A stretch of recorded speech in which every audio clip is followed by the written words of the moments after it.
Sanse sasa no edri nya cashew ndi no se kom e ba pa se ngora omo wa chiri kura no ye crop se ba bia ye wa kura se adua kura ho e de mai cashew no no ne ofia ye ya kakra ye to aduane kakra ye to aduane ndi se cashew ko na edru de kakra bia na ma hardship so aba. As the world grapples with the far-reaching effects of climate change, farmers who are on the front line have devised innovative strategies to adapt and secure their livelihood. One such strategy is the transition to cashew plantation, a crop touted for its resilience in the face of harsh weather conditions. In this story, I put the spotlight on farmers in the GhanaWeb municipality of the Bono region who have transitioned to cashew farming, the potential risks and the unintended consequences in the face of climate change. Farmers in the GhanaWeb municipality of the Bono region for years were into the cultivation of cocoa, oil palm and staple food crops such as maize, yam, cassava and plantain, but the narrative has changed. Most farmers in the municipality have now transitioned to the cultivation of cashew, a crop that has offered hope and stability in the face of climate change. Some of the farmers in the area who have been speaking to GhanaWeb attribute this strategic transition from cocoa to cashew to the need to combat unpredictable and harsh climatic conditions caused by rampant bushfires and the felling of trees. In the olden days, our grandparents used to, mainly they used to farm cocoa. They used to farm here. What they used to farm here is cocoa farm. But we could see that nowadays we have focused our attention to cashew farming. All is due to bush burning. Because in the olden days, when they plant the cocoa, the bushfire will come and burn everything, and the cocoa hardly for it to survive. Yielding too was another big factor, because comparing cocoa on this land to cashew, we could see a very great difference between cocoa and cashew. Because let's say if you have you farm 5 acres of land for a cocoa and you get, let me say, 10 bags, and the same land you used to plant cashew, you may get about 20 to 30 bags of cashew nuts. So we saw the difference between cashew and cocoa, and that have encouraged most of the people here to engage in cashew farming. Some days, Solomon. The onions are the person na cocoa hapa leko. The jashishi ma cashew ni washana. The cashew ni they say jashi fast yakura. It means sorry. I say problem. Ma cashew ni I'm the first no na elia cocoa na yempa info na moto yakura e betoso afena manya 41 years inti me betos bibiri so na esam jashishie inti no ma cocoa bibiri essay ese wudua jana tumpe ehia ensam fifiri bim na yese awuwa no inti enam sante ma cashew so ebaye na cashew no baye no esa se no eheda nsuro ja papa inti amanfo ye nyina ya hwete ko ho inti cashew de obaja ma mansin ha ya cashew de ya dua yi papa ya bia pa se ha no awia no boni nti no ma cashew se cashew no hia awia hia pebre esa se da hyehyɛ ne ba ye nwia so afri system num inti ama asase no ye de akeki inti cashew no so ne nani ye de eje ho inti ma ama cashew no ubia dane nani ye de akɔho pesa no na kofu nko na akiri ye ba na ubia kofu ana di kofu ko na gas the man is a cashew to buy. You will say cashew, the boy. Women, it will be hard than first in the timber. Timber, that would be a super, so I am, that would be a super. Sadly, it's a young boy, a young woman. The Abban said, my dear, says, she tells you the Yamap, and she may be the occasion of well. A friend body Isaac, me queenie or Yamazaha. A ben view pianini, a shatana do cuckoo, a broom in your cajon. Maybe you say a broody or bra, a fish here now on your beer, only be. Like cocoon or your jumabia, nay. Now feel just by. Ma Jan Eshiku noa, Via, like I say, and Zoribu, no cuckoo no. A few Tima for barbecue chamoon, my via boss aseno. Ya Dina Sasseno, a via bosso, the cuckoo in a woo. Give you a milk for any cuckoo debu. The bar, cursus, cursus in a dra. Ubia, a peria, just in a cry. You are not something for home. The Oma, we are putting any jiku, cursu diana. This Yama. Mr. Joseph Waja Kumache, the German South MOFA director, corroborates this assertion and throws more light on this strategic transition by the farmers. Formerly, the farmers here were into cocoa farming. Now it came to a time that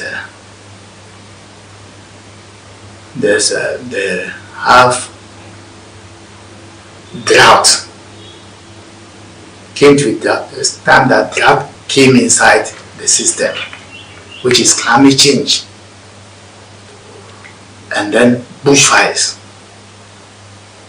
People diverted from going to cocoa farming into cashew, and you know. The reason is cashew, if cashew is burned today, tomorrow you get it back again. It will start flowering again. But cocoa, when fire setting is a problem, you don't get it. So a lot of people have jumped into cashew instead of producing this cocoa and the one not. They rather change their mind to cashew. And then getting to cashew, they've realized that cashew is giving them much income as compared to cocoa. Because they, according to the farmers, that the work involved in cocoa as compared to cashew is too much. Cocoa, you harvest cocoa, you dry, you package it before selling. But when you come to cashew, you go look for cashew, some of them don't dry. It's only right now, though the people buy all lamb and go, they say no, dry your cashew. If you don't dry, it will be a problem for you. This year like this, it came to a time that they said no, the price, they will not give any high price again because you have not tried. So that is the main reason why people are jumping from this cocoa to cashew. The weather is favorable for cashew.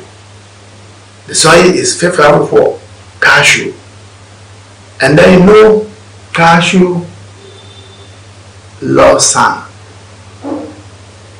See, where there's sun, that is why we advise the farmer, when you are planting cashew, make sure you're spacing it 10 by 10 meters to allow the cashew, the sun to set inside. So that is it. That is it. Although cashew cultivation has indeed become a beacon of prosperity for farmers, there are potential risks and unintended consequences that come with this strategic transition.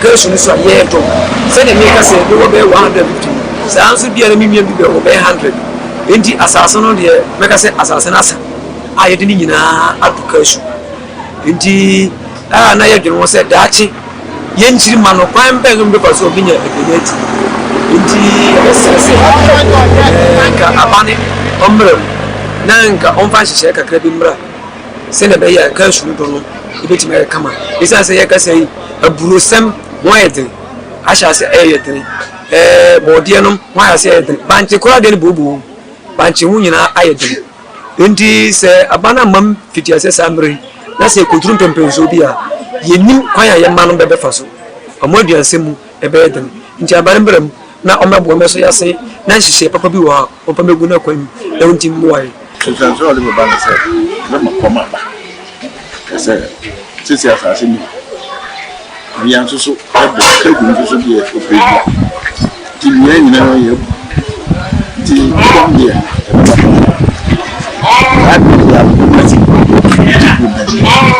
banchi yeto ni tensi na ka banchi kwa fesi yeto banchi na kupa gwen tensi di na yeto tata kana kwa na mi bitata na yeto banchi yeto na yeto ma tensi titi de ye kombi okuta so asase ni nyina ase biya bi ye chese keju sanse no ediri nya yo cashew ndi no ise kom eba pa ise ngora omo wa chiri kura no ye crop ise ba bia ye kura ise adua kura ho ede mai cashew no no na ofia ye ya kakra ye to aduane kakra ye to aduane ndi se cashew ko na eduru de kakra bia na ma ha che so aba sika sem so ho aye drama ye da se kakra ye nya ye de bobra no no na san to aduane bi ise fie bia kola bia sori a ala me cashew wado ye sasa ne sa asu ndi no asase kakra ho na linyina do cashew ama sisi kom ne ebeba ye mani ye mbotemu ha sisi asase bia ne ho na ofri cause ujan ho a unu ya ba na nso wa bedo na ya mazo sem sisi ko de mazo kwa bandemu ha obo hena onua bi ana onua bi gina court o ado masase o fa masase mempene di ama sa ne ma na ama sisi ndem se yakura babusu bebiri mu. My fear in this cashew farming is that in the long term it is going to create a lot of starvation and famine in these communities, because you can see the background of this farming is well canopied, and it will be very difficult for you to cultivate crops like maize and cereal crops, other foodstuffs that need a lot of sunlight. So it means that all these crops, we are now abandoning it.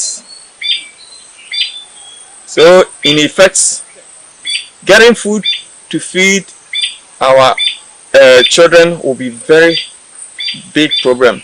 Because nowadays, even we have not get to anywhere, but nowadays we used to buy food from outside. Initially it wasn't like that. Even foodstuffs was so plenty over here to the extent that we beg people for to come for the food, but now we rush into a market to buy food. This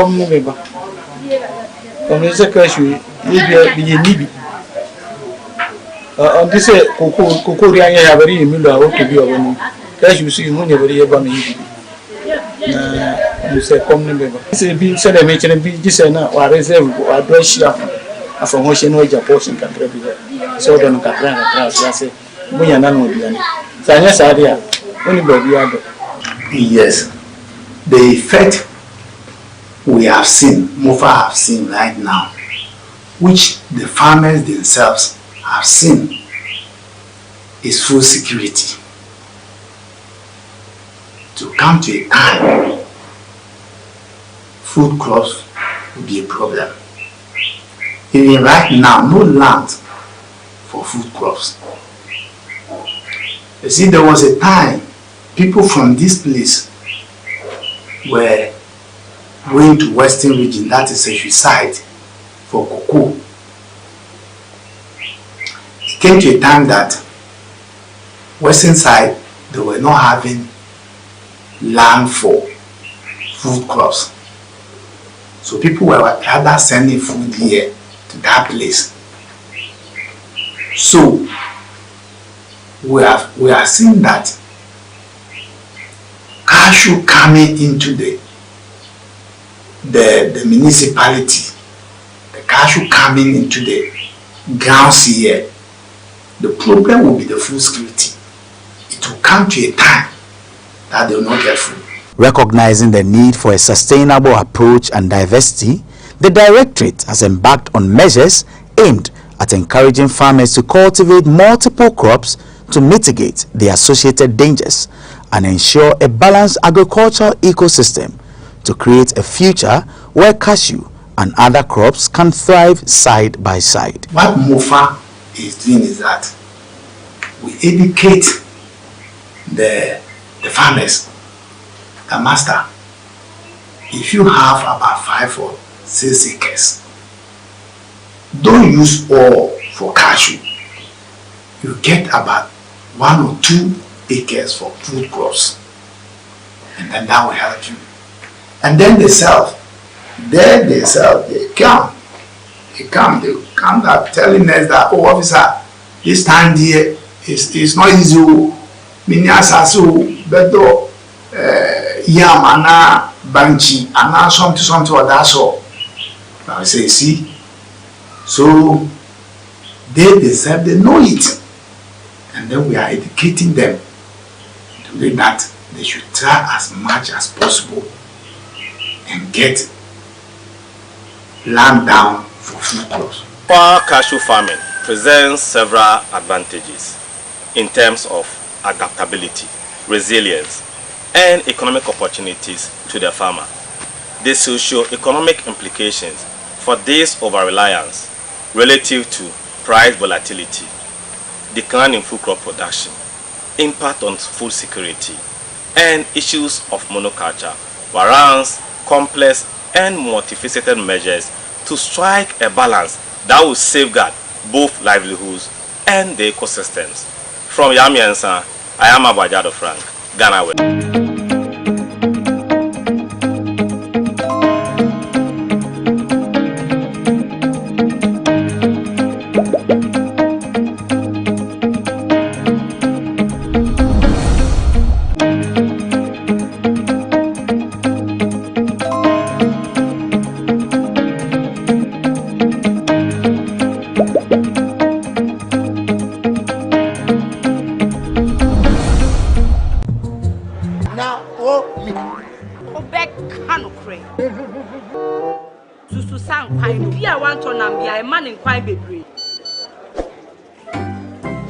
Mommy, you first can see about Kotoso. Pepoga, send me sick from Lemonade Finance. While Brian did the shit and let me £2. Lemonade Finance. Say they're sending money back home from UK, Canada, and now US. I accepted a instant charges. Exchange waiting in so ye.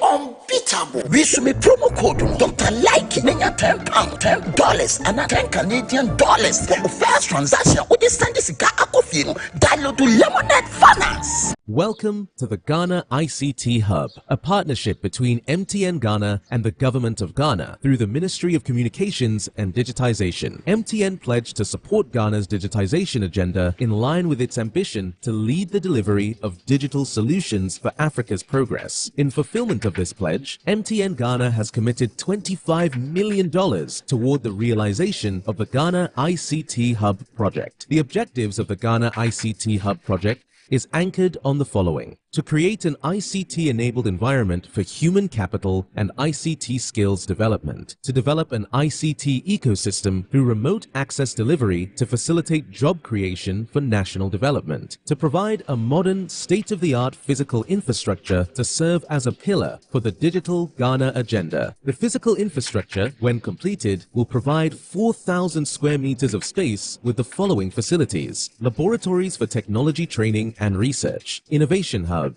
co-working spaces for tech innovation startups, Tier 3 data center, conferencing facilities, offices and meeting rooms, commercial lettable spaces, gaming area, restaurant, ancillary facilities. The technology laboratories will be fitted with the next generation ICT equipment and applications to provide the youth of Ghana with practical training in Industry 4.0 technologies such as artificial intelligence, AI, machine learning, cloud computing, 3D printing, robotics, Internet of Things, IoT, advanced manufacturing techniques, cybersecurity, genetic engineering. The project also seeks to establish a complete ecosystem at the hub through remote access delivery to facilitate job creation for national development. The ecosystem shall comprise of MDAs, technology companies, startups, incubators, research agencies, leading universities globally, foundations worldwide, to create a community. 1. The ecosystem community shall bridge the divide between academia and industry and provide solutions to challenges in the key sectors of health, agriculture, and educational sectors of the economy. 2. It shall also run an innovation program providing mentoring and networking for the youth in tech startups. 3. The ecosystem community shall establish an innovation fund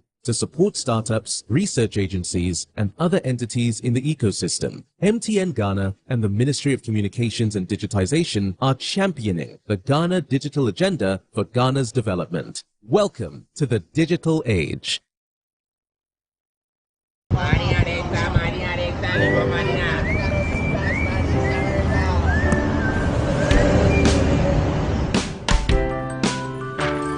I want you so bad, Asafotufiami. I want you. I wanna say yes, I can't resist. I want you. Ooh, I want you, Asafotufiami. I want you so bad, Asafotufiami. Don't me call one casa. Of a goodness rich in milk and butter, in Alpha Cracker, yummy and deliciously crunchy. But I can't resist you. Alpha Crackers, simply irresistible. This advert is FDA approved. Ejuma bia ye ejuma. E wo said the anwan kasa obesomu a obesomu no na obehu say sika wo na sika ni. Juma na me ye no minim dia menya wo.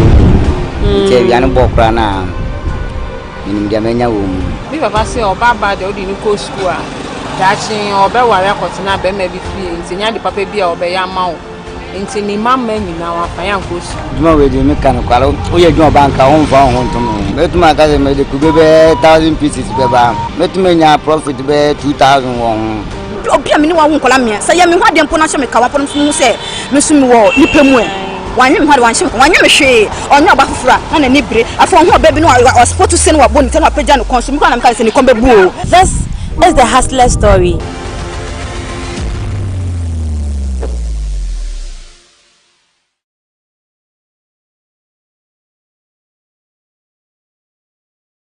Go Ghana! Are you struggling to pay your huge rent advance? Do you wish to pay your rent on monthly basis? Then good news is here. The government of Ghana has introduced the National Rental Assistance Scheme to help Ghanaians, especially the youth, pay for their rent on a monthly basis. To qualify, an applicant must show proof of the following minimum requirements. Be a Ghanaian, possess a valid Ghana card. You must be an adult of 18 years and above, have a verifiable employment or earned income. To apply, visit www.nras.gov.gh. The scheme is currently operational in the following regions: Greater Accra Region, Ashanti Region, Eastern Region, Western Region, Bono East Region, and the Northern Region.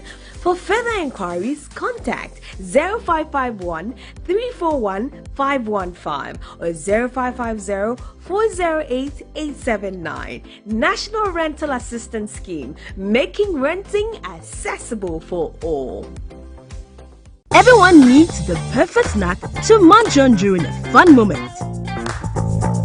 Wow. Enjoy the tasty McBerry Twist Cupcakes, deliciously baked and packaged for a sweet treat. premium quality cakes baked with love for all, enriched in butter and milk. Yummy.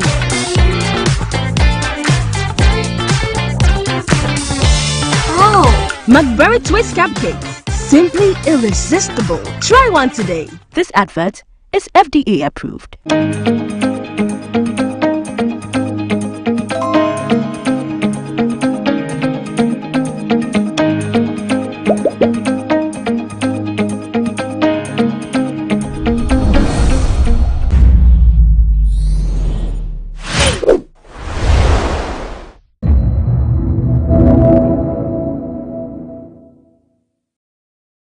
On the 1st of May, as I tried to stop the bulldozer going here, I was punched and kicked.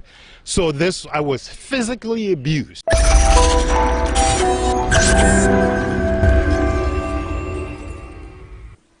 Continuously, issues of land grabbing and other bigger issues around who owns what or not when it comes to lands are big issues here in Ghana. We are at the airport residential area.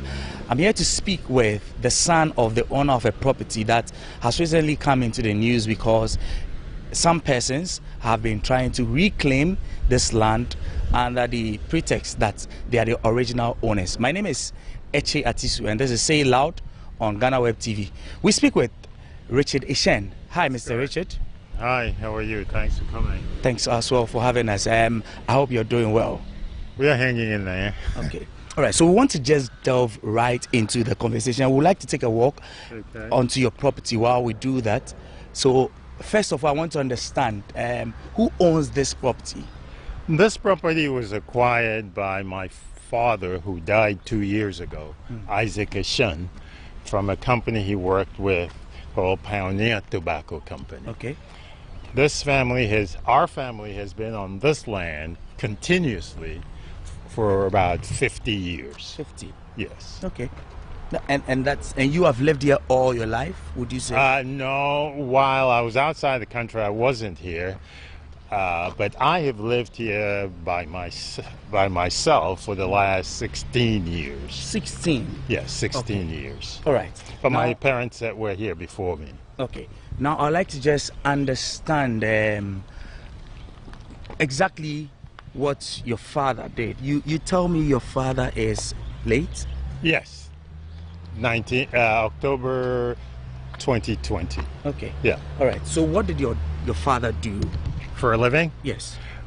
He, at the very end of his career at Pioneer Tobacco, he was a director of the company, an executive director, focusing on public relations and matters like that. Okay. All right. And so your father acquired this land. You grew up on this property. Is that it? Not accurate. I wasn't here for most of that time. Okay. But the whole rest of the family grew up on this property.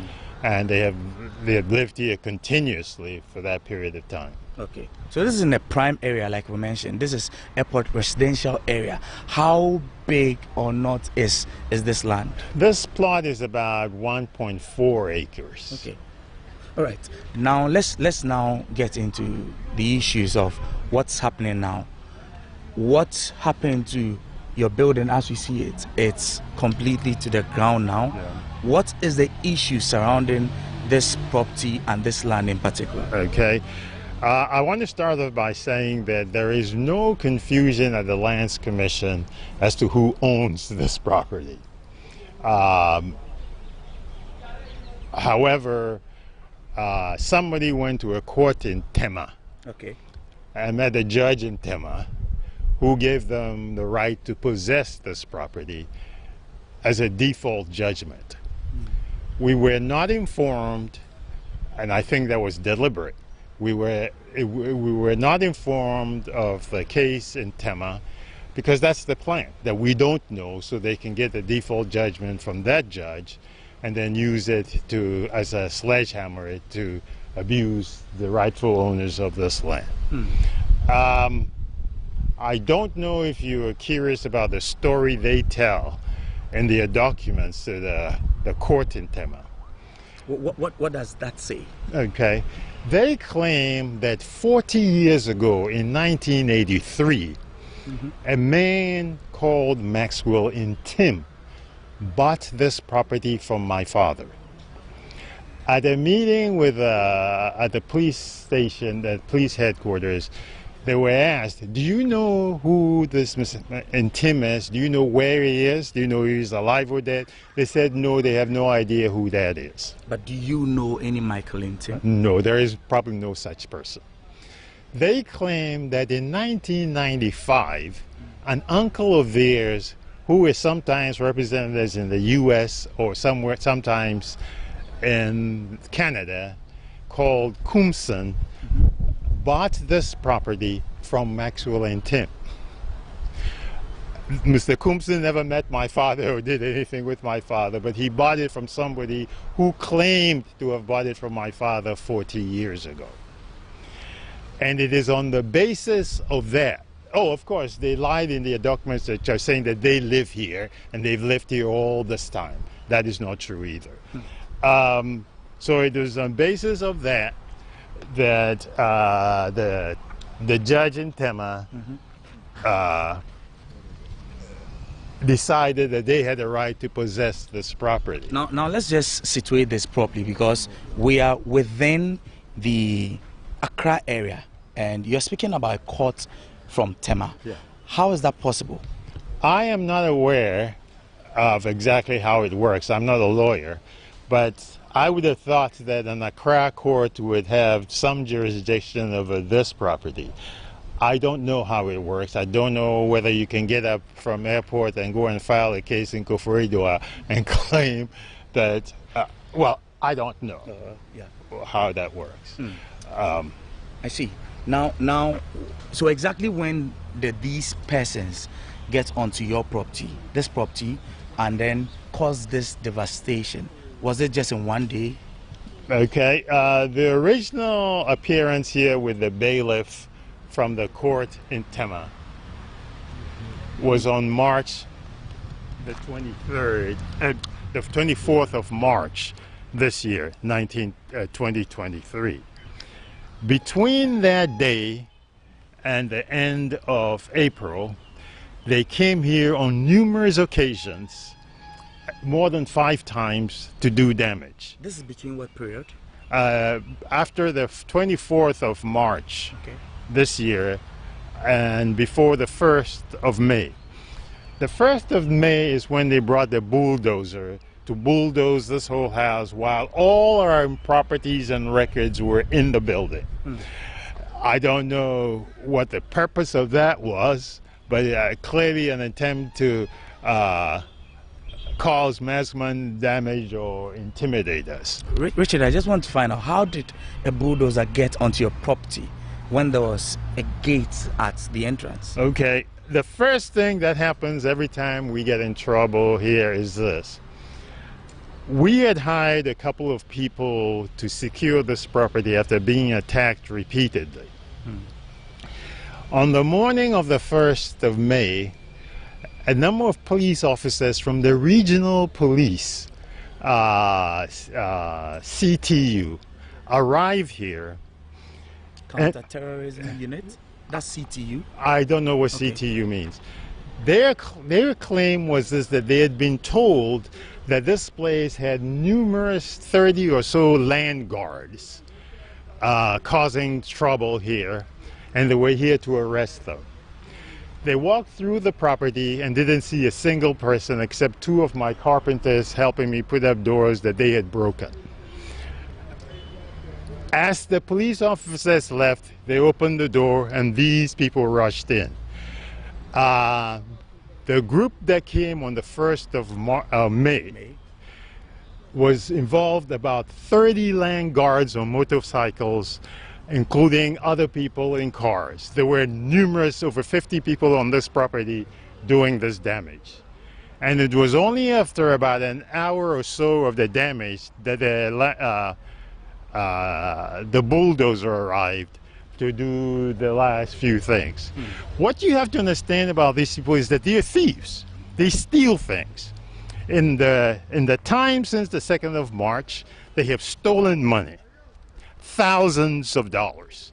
They've stolen laptops. They've stolen everything of value in this house was stolen by these criminals. So it is not simply somebody trying to acquire, well, they don't own this land. There appears to be this cabal of land snatchers that can get judgments on your blind side and use that as a sledgehammer to try and force you to give them the property. We don't intend to go anywhere. Lands Commission records will show that we have a lease on this property, and they have recently extended that lease for another 50 years. So the initial lease was supposed to end when? The one that last one my father got ends in 2028. Okay. But you can go to the Lands Commission and give the balance back and get a fresh lease, which is what we've done, and we've gotten a written documentation from the Lands Commission that they have accepted our request to do that and agreed to give us the extension. But before that, we still had a lease that expired in 2028, that is 5 years from now. One of the things that is interesting to note is the impunity with which these guys operate. Okay. On the day they were here using a bulldozer to break this, there were police officers here. Uniformed men? Yes. We had gone to the airport police to report what was going on here. They sent with us 4 armed, a patrol team with 4 officers armed. Those officers were here as I begged them to stop these guys from bringing the bulldozer in and doing this damage. They were on their phones talking to somebody who probably told them, no, leave them alone, let them do what they want to do. In any case, having 4 armed airport police officers did nothing. Probably even encouraged these people because they could see that the police were on their side or whatever that means. In any case, there have been numerous cases where we've arrested, people, some of them have been arrested here, taken to the airport police station and just released. Is this before all of this chaos started this year? All of this is after they came here on the 24th of March saying the property was now theirs. So it's been a continuous thing for the last month or 6 weeks or so. Yes, we have been under tremendous abuse, and the police have done nothing. We go there, we've paid what we needed to pay, and that didn't help anything. As we stand here, if something happens here, we can't call the police because they're not going to do anything. They either don't care or whatever else it is, but they have never done anything to help protect us in this property. You mentioned that you've undergone abuse. Have you personally been? I have. On the 1st of May, as I tried to stop the bulldozer going here, I was punched and kicked. So I was physically abused. Who actually did that? Well, there were about a total of about 30 land guards plus other people here. But what is really important is that there were police officers standing a few feet from me as I was kicked and punched. And I told them, you see what's going on? They did nothing about that. I don't understand how even assault. I'm 68 years old. I'm not a young man. But being assaulted in my own house, and the police stood there and did nothing. So there has been a lot of violence in this place. And everything you have to do without the police because they're useless. We'll get back to this conversation. I think that we're getting deeper into it, but let's just take a quick break. When we return, we'll get back to the conversation with Richard here at the airport residential area.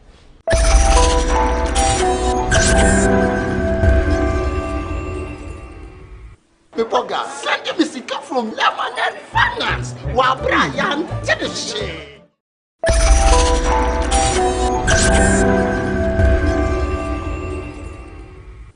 We're still here with a 68-year-old Richard Ishen. He's the son of a property owner here at the airport residential area. Richard, before we went on that break, you spoke about the things you had done. Interestingly, you had even gone ahead to make certain efforts to get the police on your side. Can you give us more details into that? Yeah. On one particular, very often when the police came here, the people had done damage and left. On one particular instance, they were able to arrest a total of about 8 people on the property during this damage. We were all taken to the airport police station where I gave my statement. So I was the complainant. Okay. They were interviewed and statements were taken from them. The police did nothing with that information. More interesting is that even as a complainant, we were asked to pay money. A lot of money. When you say a lot, can we put a number to it? 30,000 Ghana cedis. So you paid this to who? By that you mean, whose hand did I put it in? Well, did you give this to the police? Yes, to the police. Was there any official documentation to show that you were paying this amount for such and such? No. But what was the money for? The understanding me and my lawyer had was this, that to prosecute the case or to do whatever had to be done, we needed to make that contribution. However, having made that contribution, we left the police station only to find out that the people were released that same night. Maybe they made a bigger contribution. I don't know. Well, you call this contribution more or less a mild way of calling this. Was this some form of a bribe? Was a contribution? How is that contribution to what cause? Was it a bribe? Let me talk about bribe. When I say I paid a bribe, I'm trying to get somebody to do something that they're not supposed to do. We were asked to pay the money. I think we were extorted. I think it was extortion. Okay. Because if we didn't pay, clearly the criminals were going to walk. But we paid it and the criminals walked. That means even the money was paid, yes, yet nothing was done. That is correct. We can only speculate to see ask whether they paid more or whether there were powerful people involved in that. But we've heard stories that there are powerful people, some in Flagstaff House, who are interested in this plot. This is a juicy plot. It's in a very good part of town. It's a corner lot. Right next door is Enterprise Insurance. I wasn't here, but I was told that they had inquired in the past about acquiring this property or expanding into this property. You're referring to Enterprise? Enterprise Insurance. That's okay. The guest house right next okay. there. We've heard names of other senior people in Flagstaff House who they say are the guy. The face of this side is the face of this fight is a guy called Anani Daniels, who is an illiterate. The people behind him are very, very powerful because they can make phone calls and stop the police from doing anything. Who is this Anani guy you mentioned? He's a guy who claims to be having a power of attorney for his uncle, who nobody asked about, who was in Canada before and is in the US and is in Canada. The guy who supposedly bought this property from another man in 1995. So Anani Daniels is has a local power of attorney, and it is with that he's working. He works with a very guy who I have heard may be a police officer whose name is Kweku Adi. And these guys are the team with their powerful friends that we've had to confront all this time. This sounds like a cabal or group of persons who you create an impression are trying to take over this property. Is that what it seems like? And I want to understand why you're so convinced that some of the people who are behind this might be high up in political circles. I believe that there is a cabal of land snatchers in Accra now. I believe that everybody knows that this property does not belong to Anani Daniels. Anani Daniels himself does not claim that he bought this himself. He says his uncle in the U.S. In all our meetings with police, I have never heard anybody asking, what is your uncle's phone number, or who is this guy who you say owns it, who sends you on this mission to destroy? Several people have indicated to us that they know people in the highest places in government who have an interest in this property. In fact, after this property was destroyed, some people arrived here for a visit, a walkthrough, and though you can't be sure what they say, they indicated that they were from Flagstaff House. That's what they told me. Okay. They may have been lying, but that is what they told me. I think that they're representatives of the real people behind this fight that we have on our hands. Now the case is in court, is that right? In many ways, right. The judge in Tema affirmed his decision to give this piece of land to Anani Daniels and his friends. We have served notice, and that was last Friday, which was the 5th, 6th, 7th, the 5th of May. Okay. On that same day, we filed notice of an appeal, and we also filed for a stay of execution until the appeal is heard. But we're expecting them any day now. They come here whenever they feel like, and there's no policeman to call when there is. The funny thing I think I want to put on record is this. In many, many cases, the police have come ahead of Anani Daniels to clear the way for him. I have a licensed shotgun, and I informed the police of that. They came here and took my weapon from me. That same night was the most brutal attack from these guys where they pulled the roof off, etc. If I had my weapon, I don't think they would have come in here. Well, not with that kind of attitude that they came in here. So, but the police to today still have my weapon. That weapon is a fully registered weapon from Nima Police Station. And if they want to know if it's legal, they can just call their friends at Nima Police Station. But they are keeping my weapon, as of today, for over a month. And I believe that is part of the way they try to make it easy for these cabal and these criminals to do what they have to do. You mentioned earlier that you now live here for about 16 years? Yes, that's correct. Now that the place has been brought down, it's completely destroyed. That is correct. I see workers around. How are you still living on this property? I am here most of the day, but I don't sleep here. Okay. So what's the way forward now? Workers are around. I see they're trying to. Is it salvage? Are you trying to rebuild? What exactly are you trying to do? At this stage, it's more of a salvage effort. We need to remove the roofing so that the bulldozer can remove the things and put it there on the other side. So at this stage, it's more of a salvage. The reason we have to do it is that they broke the house with all our property in it. So looking for even our IDs and wallets and stuff has been a week-long project. Every day we find something that is important that we needed. They intended to do as much damage as possible. All right. Now, there's no trust in the police. You have suspicions of people high up in political circles.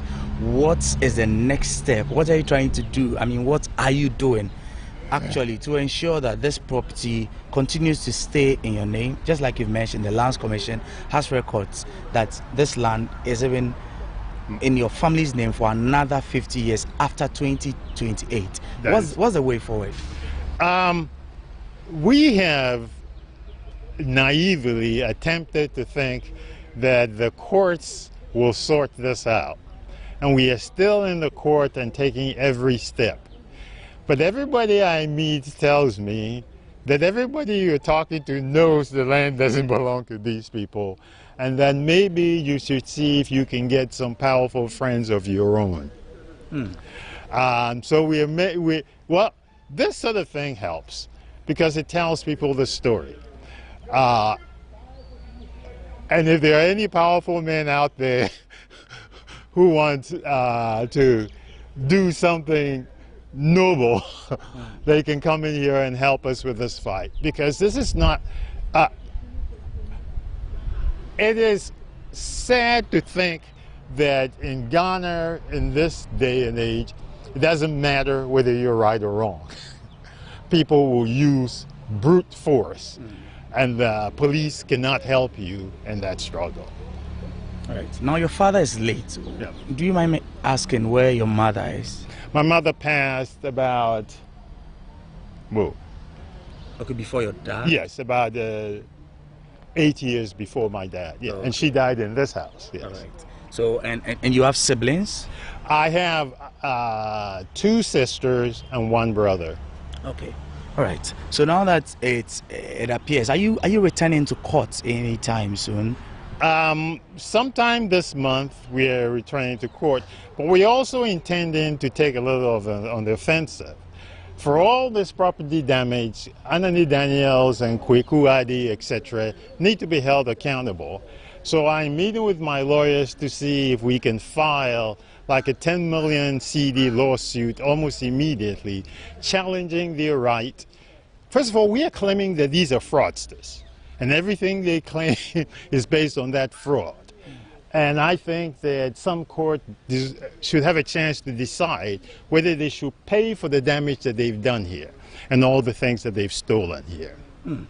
Mr. Shen, thank you very much for speaking with us. It was a short notice, but you've been able to speak to us about the issue here. So that's been the issue here at this property here at the airport residential area. We've just spoken with Mr. Richard Shen, who is a son of the actual owner of this property, Isaac Eshen of blessed memory.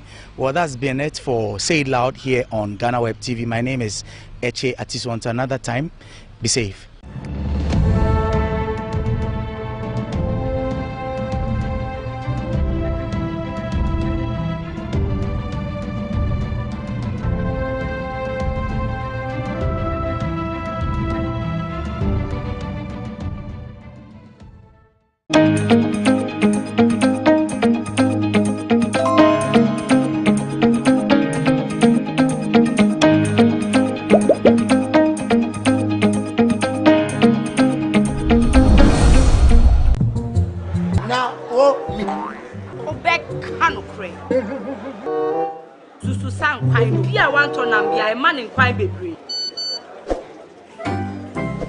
Mommy, you first can see my cotoso. Pepoga, send me sick from Lemonade Finance. While Brian did the shade and let me £10. Lemonade Finance. Say they sending money back home from UK, Canada, and now US. I accepted a instant charges.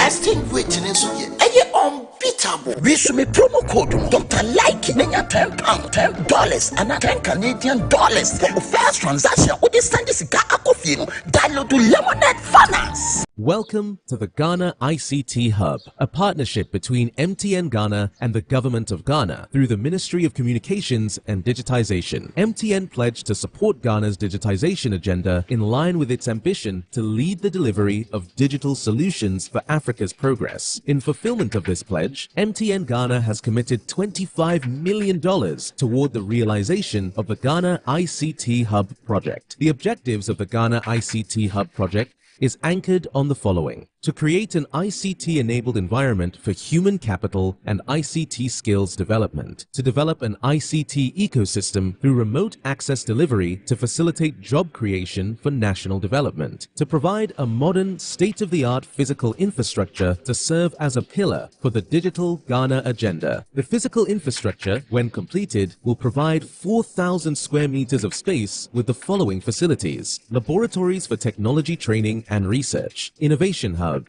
co-working spaces for tech innovation startups, Tier 3 data center, conferencing facilities, offices and meeting rooms, commercial lettable spaces, gaming area, restaurant, ancillary facilities. The technology laboratories will be fitted with the next generation ICT equipment and applications to provide the youth of Ghana with practical training in Industry 4.0 technologies such as artificial intelligence, AI, machine learning, cloud computing, 3D printing, robotics, Internet of Things, IoT, advanced manufacturing techniques, cybersecurity, genetic engineering. The project also seeks to establish a complete ecosystem at the hub through remote access delivery to facilitate job creation for national development. The ecosystem shall comprise of MDAs, technology companies, startups, incubators, research agencies, leading universities globally, foundations worldwide, to create a community. 1. The ecosystem community shall bridge the divide between academia and industry and provide solutions to challenges in the key sectors of health, agriculture, and educational sectors of the economy. 2. It shall also run an innovation program providing mentoring and networking for the youth in tech startups. 3. The ecosystem community shall establish an innovation fund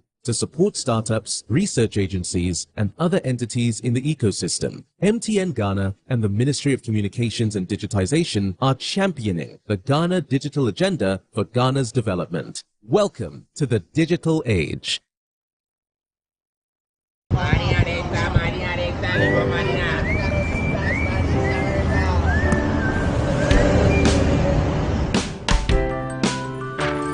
I want you so bad, Alpha Cracker. I want you. I wanna say yes, I can't resist. I want you. Ooh, I want you, Alpha Cracker. I want you so bad, Alpha Cracker. Don't me call one casa. Have a goodness rich in milk and butter in Alpha Cracker. Yummy and deliciously crunchy. But I can't resist you. Alpha Crackers, simply irresistible. This advert is FDA approved. Ejuma bia ye ejuma.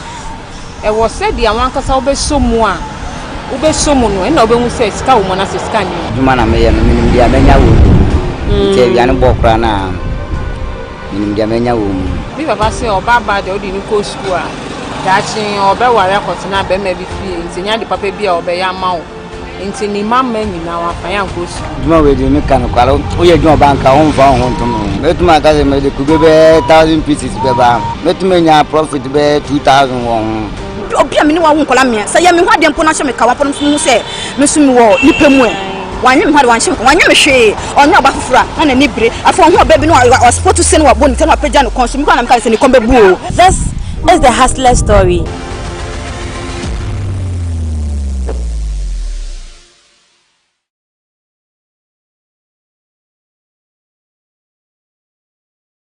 Go Ghana! Are you struggling to pay your huge rent advance? Do you wish to pay your rent on monthly basis? Then good news is here. The government of Ghana has introduced the National Rental Assistance Scheme to help Ghanaians, especially the youth, pay for their rent on a monthly basis. To qualify, an applicant must show proof of the following minimum requirements. Be a Ghanaian, possess a valid Ghana card. You must be an adult of 18 years and above, have a verifiable employment or earned income. To apply, visit www.nras.gov.gh. The scheme is currently operational in the following regions: Greater Accra Region, Ashanti Region, Eastern Region, Western Region, Bono East Region, and the Northern Region. For further inquiries, contact 0551 341 515 or 0550 408 879. National Rental Assistance Scheme, making renting accessible for all. Everyone needs the perfect snack to munch on during a fun moment. Wow. Enjoy the tasty McBerry Twist cupcakes, deliciously baked and packaged for a sweet treat. Premium quality cakes baked with love for all. enriched in butter and milk. Yummy.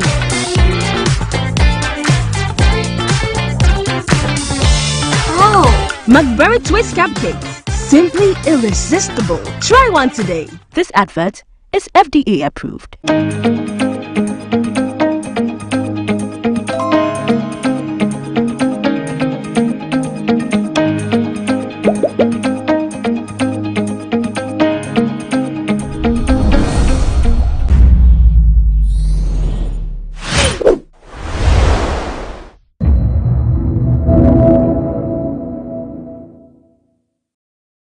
The GOAT debate, Do you know, know so how blessed we are to be living in an era when there is both Messi and Ronaldo?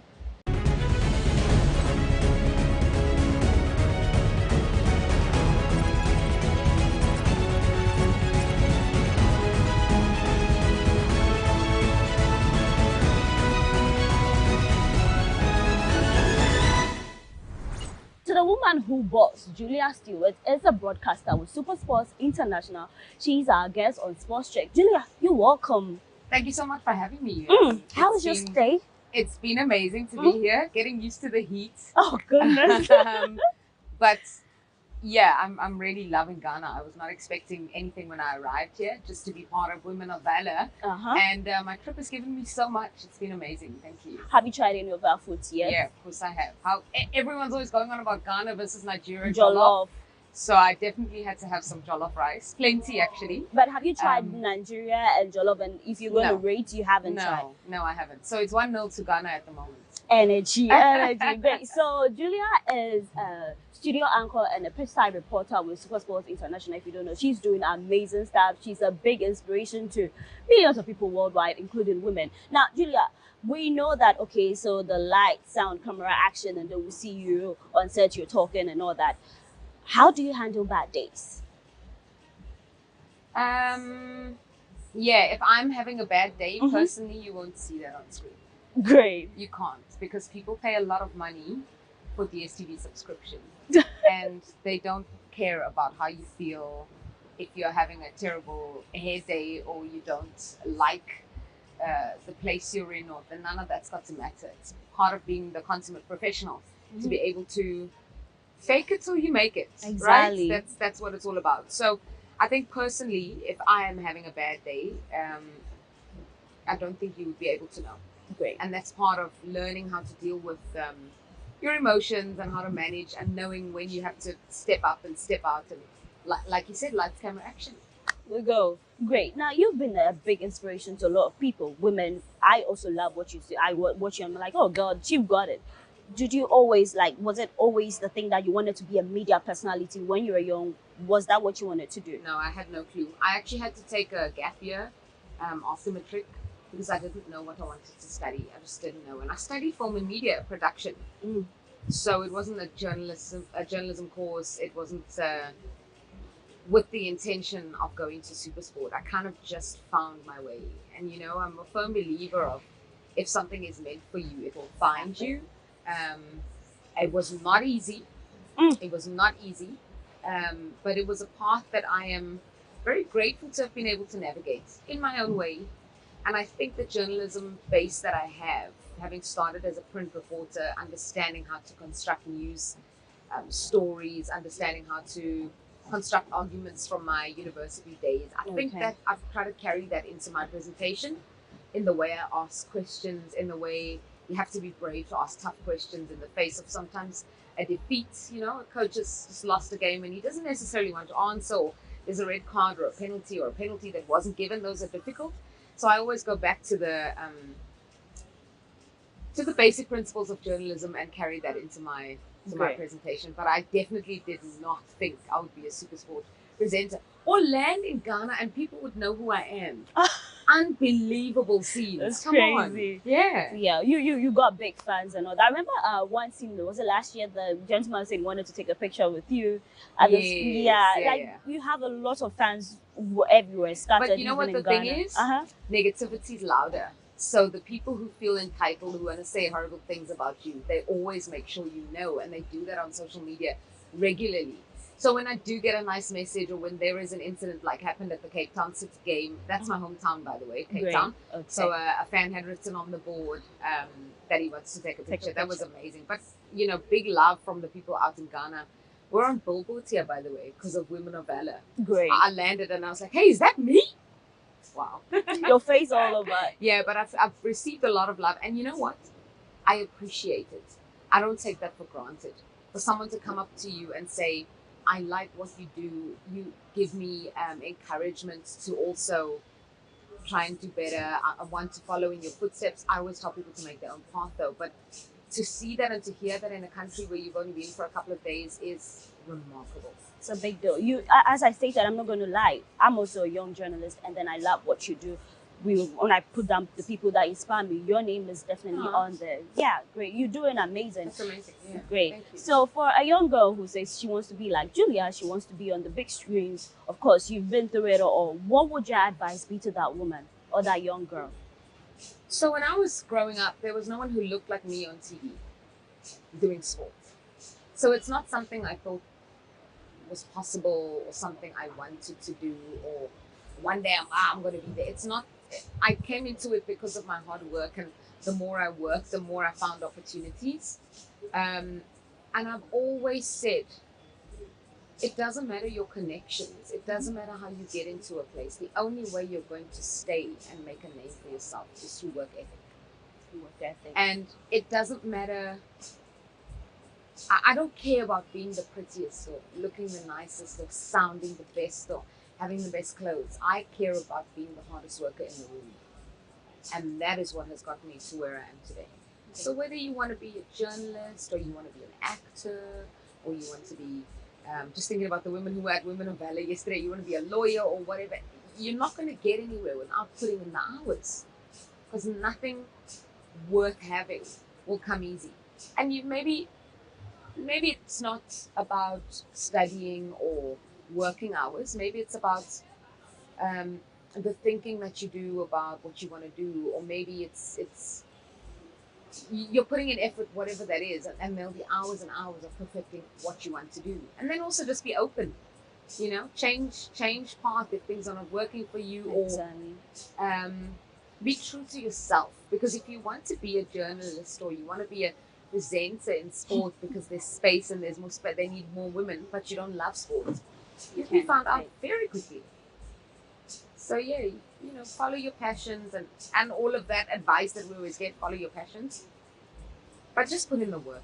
There's no substitute for it. So you mentioned of work ethics, you have to like what you want, and then, you know, building the long hours that you have to put in before, because it's not rosy. Some people, I'm sure some people hit your DM like, oh, I want to be like you, I want to mentor you. I don't know if you get more of that, but then for popular personalities here in Ghana, they always talk about women hit their DMs, like direct messages, and like, oh, I want you to be. Sometimes it's just overwhelming. It's a lot. You cannot attend to all of them at the same time. But then for you, for someone who might watch this interview, what are the values that one must possess as a woman who is really destined? You want to get into this career, you want to get into this space, whether male dominated or not. So the one thing I'll tell you is, women hit up my DMs. What did you study? What must I study? Where must I study? Please, people, I'm not Google.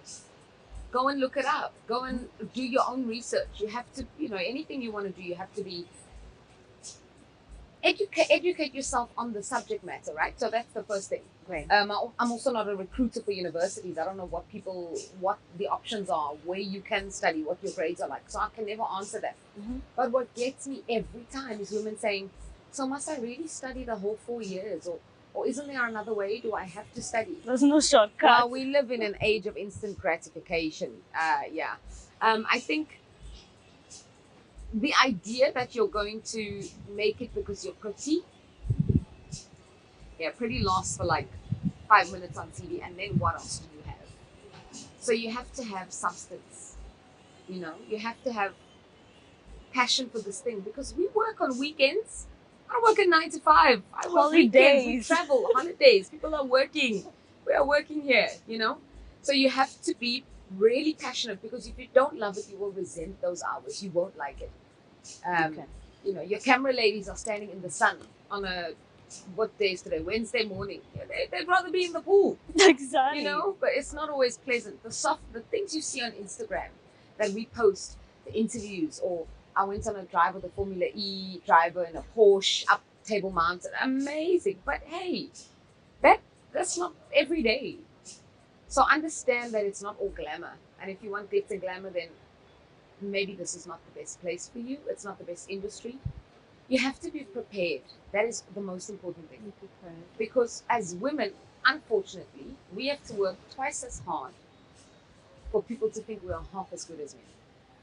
Even though people know you and they think, oh, she's good for a woman, or she's the best woman, or she's the nicest woman to look at.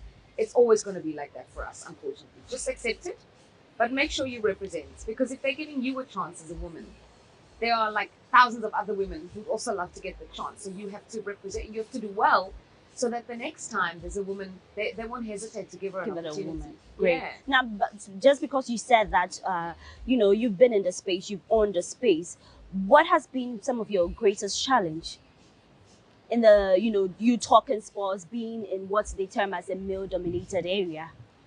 I think, firstly, I was saying this at Women of Valor yesterday. I think everything is male-dominated. Okay, the world is run by men, unfortunately. Unfortunately, because we are not leading the world. Maybe just the beauty industry is female-dominated. So yeah, even with now, there are a lot of men. Yes. There, yeah. So I think that the words that I say, or the advice that I have, based on my experiences, I'm finding that it's not just restricted to sports. Women in corporate, women in politics, we all experience the same thing. So just accept that this system was not designed for you, right? So that's the first thing. And I think you have to understand that you are different and you're going to be different. So some of my highlights have sometimes come because I'm a woman. And I don't mean because I look nice today. I mean, I think about the interview with Coach Pitso Mosimane. That was an iconic interview. Okay. They were playing Wydad Casablanca. He was the coach of Sundowns at the time. And there was some stuff going on off air. And they were making some racist comments. And we didn't really pick that up on camera. So while I was doing my interview with him, Sundowns won, by the way. And one of the guys from Wydad Casablanca came and stood by the camera and was having a proper go at him and saying really ugly things. And he lashed out. They called the interview "Sort Him Out" because that's what he was shouting. Hey, sort him out. And I'm standing there with our microphone while everything is happening. We're live. And that was one of my greatest moments because I think, firstly, I understood that I have to take control of the situation or they'll go to break. Great. Right. And I'll lose it. Secondly, actually, this is number one. I was thinking, oh, I'm going to become a meme. I'm going to become a joke on the internet. I'm going to trend for being ridiculous. I have to take control of the situation. And I did. I stepped up and I explained what was happening. All adrenaline based that you can't plan for something. You can never plan for live TV. But afterwards, when he calmed down, the empathy that I had, I think as a woman, naturally, you have a lot, made it a little bit easier for him to calm down and come back to the moment and answer the question. Sometimes you find that coaches as well are you're more asking the human side of things because you're a woman and they're more likely to be a little bit more open. We have that natural nurturing thing which makes our interviews a little bit different to how our male counterparts would conduct them. Yeah, I think we can be a combination of strong and hard-hitting, but also empathetic. We're all three sisters. We can do all the things. Yeah. You talked about when you want to own your space, someone says, oh, I want to be like Julia. You have to really have knowledge of what you're doing. So when you're talking sports, you know what you're talking. You'll be found wanting if you just think it's just the pretty face and all that. So I just want to find out from you, how did the passion for sports develop? Was it from your dad? Because with me, I kind of started from home. My dad was watching football and all that. How did yours develop? Yeah, same. Just having something in common with my dad, something to talk to my dad about, going to live matches in Cape Town, watching Premier League games in Cape Town, where I grew up. And then sports is, the more you know, the more you want to know. And so, you become obsessed because now it's opened up a whole new group of people that you chat to. The boys at school. I was always the only girl, the only Arsenal fan at school, able to talk to them. And Yeah, I think I cannot believe that someone is paying me to watch football. Like my bum is in the butter. How did I get so lucky? You know? Yeah. I see. Great. We're still talking to Julia. We'll take a quick break. This is Sports Check on GhanaWeb TV. I'm Paula Amaboni. We'll be back shortly.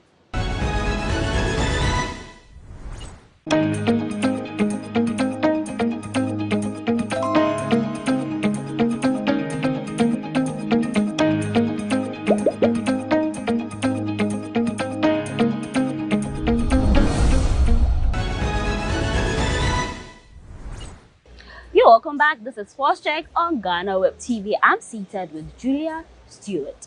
Julia, I was going through your Instagram and I chanced upon a post like the best advice you received. Just stay in your lane. Comparison is the thief of joy. Does that still remain like one of your favorite advice? Yeah. You know, people will try and say, "Oh, did you see what? Hey, Paula, did you see what your colleague is doing? Hey, Paula, did you see your colleague's got this and that's happening?" And you'll see on Instagram, "Oh, this one got to go to this game, or this one got to interview that, or she owns this item of clothing, or she has this kind of bag." And you'll spend your whole day miserable. Like, it's so important to understand. I've said this in the early part of the interview. The things that are meant for you won't pass you by. It's the hardest thing to know and to believe. How come someone's getting this right? When is my turn? The things that are meant for you will come for you. And the older I get, the more I work in this industry, I think back to things I missed out on. Oh, why didn't I get to work on that tournament? But other things have come and maybe better suited to me. I saw an interview recently with Letitia Wright from Black Panther. Yeah. And I love this. She said, it's not rejection, it's redirection. And when you feel rejected or something that you wanted maybe isn't happening for you, it's very easy to compare yourself. But like the quote says, it's the thief of joy. You won't enjoy where you are right now. Just stay in your lane. Stay in your lane, honey. It's nice here. There's no traffic. You can drive however fast or slow you want to. Yeah, it's great. It's still one of the best advice. I also love to say whatever got my name on it is not going to pass me by. It's something I say, but yeah, I love that you also said it too. You have to be your own competition. When I started, those words, people will say, you know, this one, did you see what this one is doing? Oh, how come this one? And it's always women.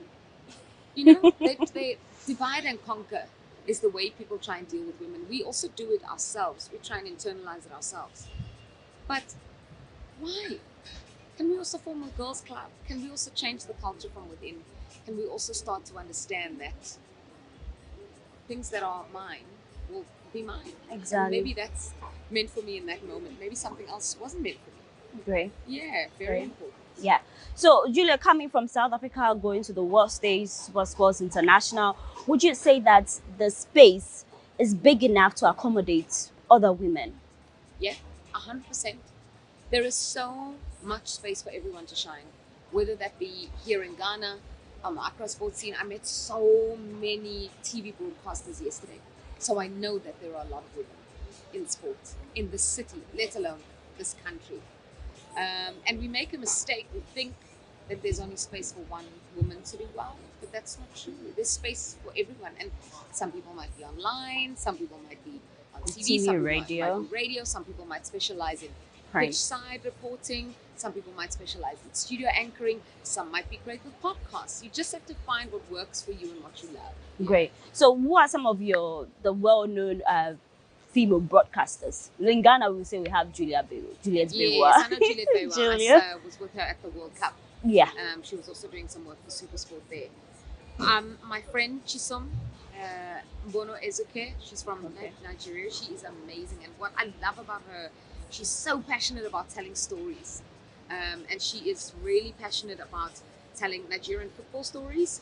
She produces as well, so I think she's brilliant. She's one I really look up to, her storytelling ability. And then I know that cricket isn't big here, but Cass Naidu is a powerhouse of a woman. She's South African. Okay. She works cricket on Supersport, and she does tours and stuff for Sky as well.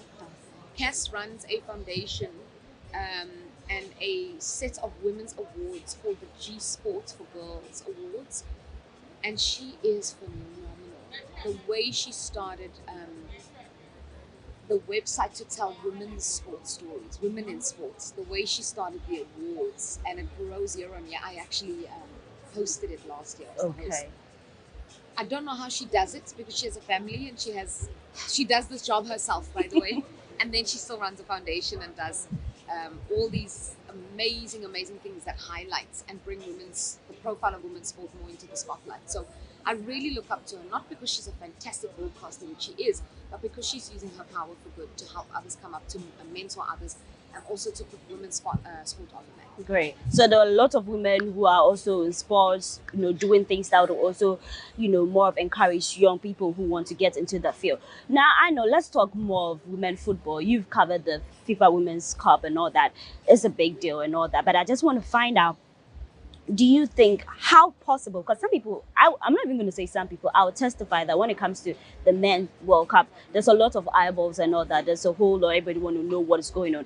What can we do to also ensure that when it gets to the FIFA Women's World Cup, we get a lot of attention and all the euphoria that it is, like, do better? I do think that the FIFA Women's World Cup was fantastic the last time around, and I think the fallback from that, we saw Spain promising to put more money into their local league. And I know that in China as well, in the USA, they were going to put more money into it because the FIFA Women's World Cup were getting the highest number of TV viewers that they ever had before. The Women's Euros final was sold out at Wembley last year. I think there is improvement. Sponsors are stepping up to the plates. It's not even about equality. Although teams like this American women's team deserve to get the same amount, if not more, money than the men's team, because they won multiple World Cups. Last time, I know the US was back at the World Cup at Qatar 2022, but before that, they didn't even qualify. So in those cases, yes, they need to be rewarded. It's definitely about sponsorship and TV. And how it works is the more women in leadership roles in sponsorship can decide where the money goes.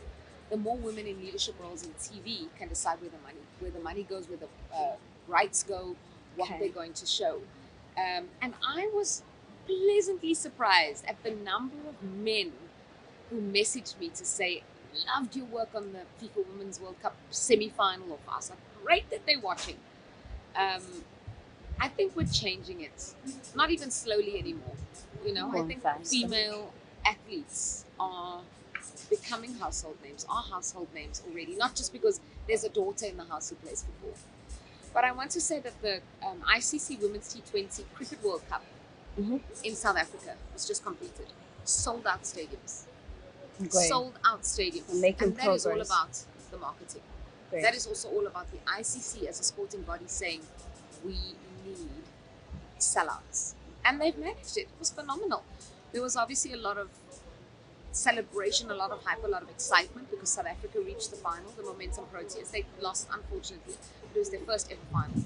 So, if we can repeat that, if we can replicate that in football, mind you, Barcelona was reaching record crowds for their Women's Champions League matches. And so I think we're getting there. I don't think women's football, maybe in Africa, the mentality is still busy changing. Yeah, maybe that's what you mean. But I think worldwide, we are getting there, girl. Great. For the international, I think we are getting there and all that. But then locally on our continent, what can we do to get more eyeballs and all that? We need to get women in power, in positions of power. And the women who are in positions of power need to back women. Because sometimes you find that it's harder. Like coming up, I was having this discussion with Nana Aba Anwar, and she said to me that people who have helped her in her career, when she thinks back, it's been a lot of men, like giving her a show, giving her a space, or encouraging her. Then I thought back to my own career. Robert Marawa, that's the person who said to me, be on my show. That's the first chance I got on TV. That's when people first saw me. My first news editors were men. Wow. So why are we not changing that in this day and age? The people who've made my life difficult at work, unfortunately, have been women. So why are women not helping other women and women's sports, the people who are big sponsors? At CAF, we have women who are involved. Why are they not doing more? In my own country, I have to say, women's teams, every professional team does not have a women's team as well. And that's long past time for that to happen, Mamelodi Sundowns doing so well in the CAF Women's Champions League. They won it. They were in the final. They represent, but we don't. Not every team in our professional league has a women's team. We have to do better. If it's starting from the stations, positions, and all that, we have to do better. And as I say, if we get to the top, we also have to create room for other women to follow that path. But do you see a female head in CAF maybe one time soon? I don't know about our attitude within this continent. I don't know if we're ready for it. We're ready for it. Not that there's no woman who can lead. We have a lot.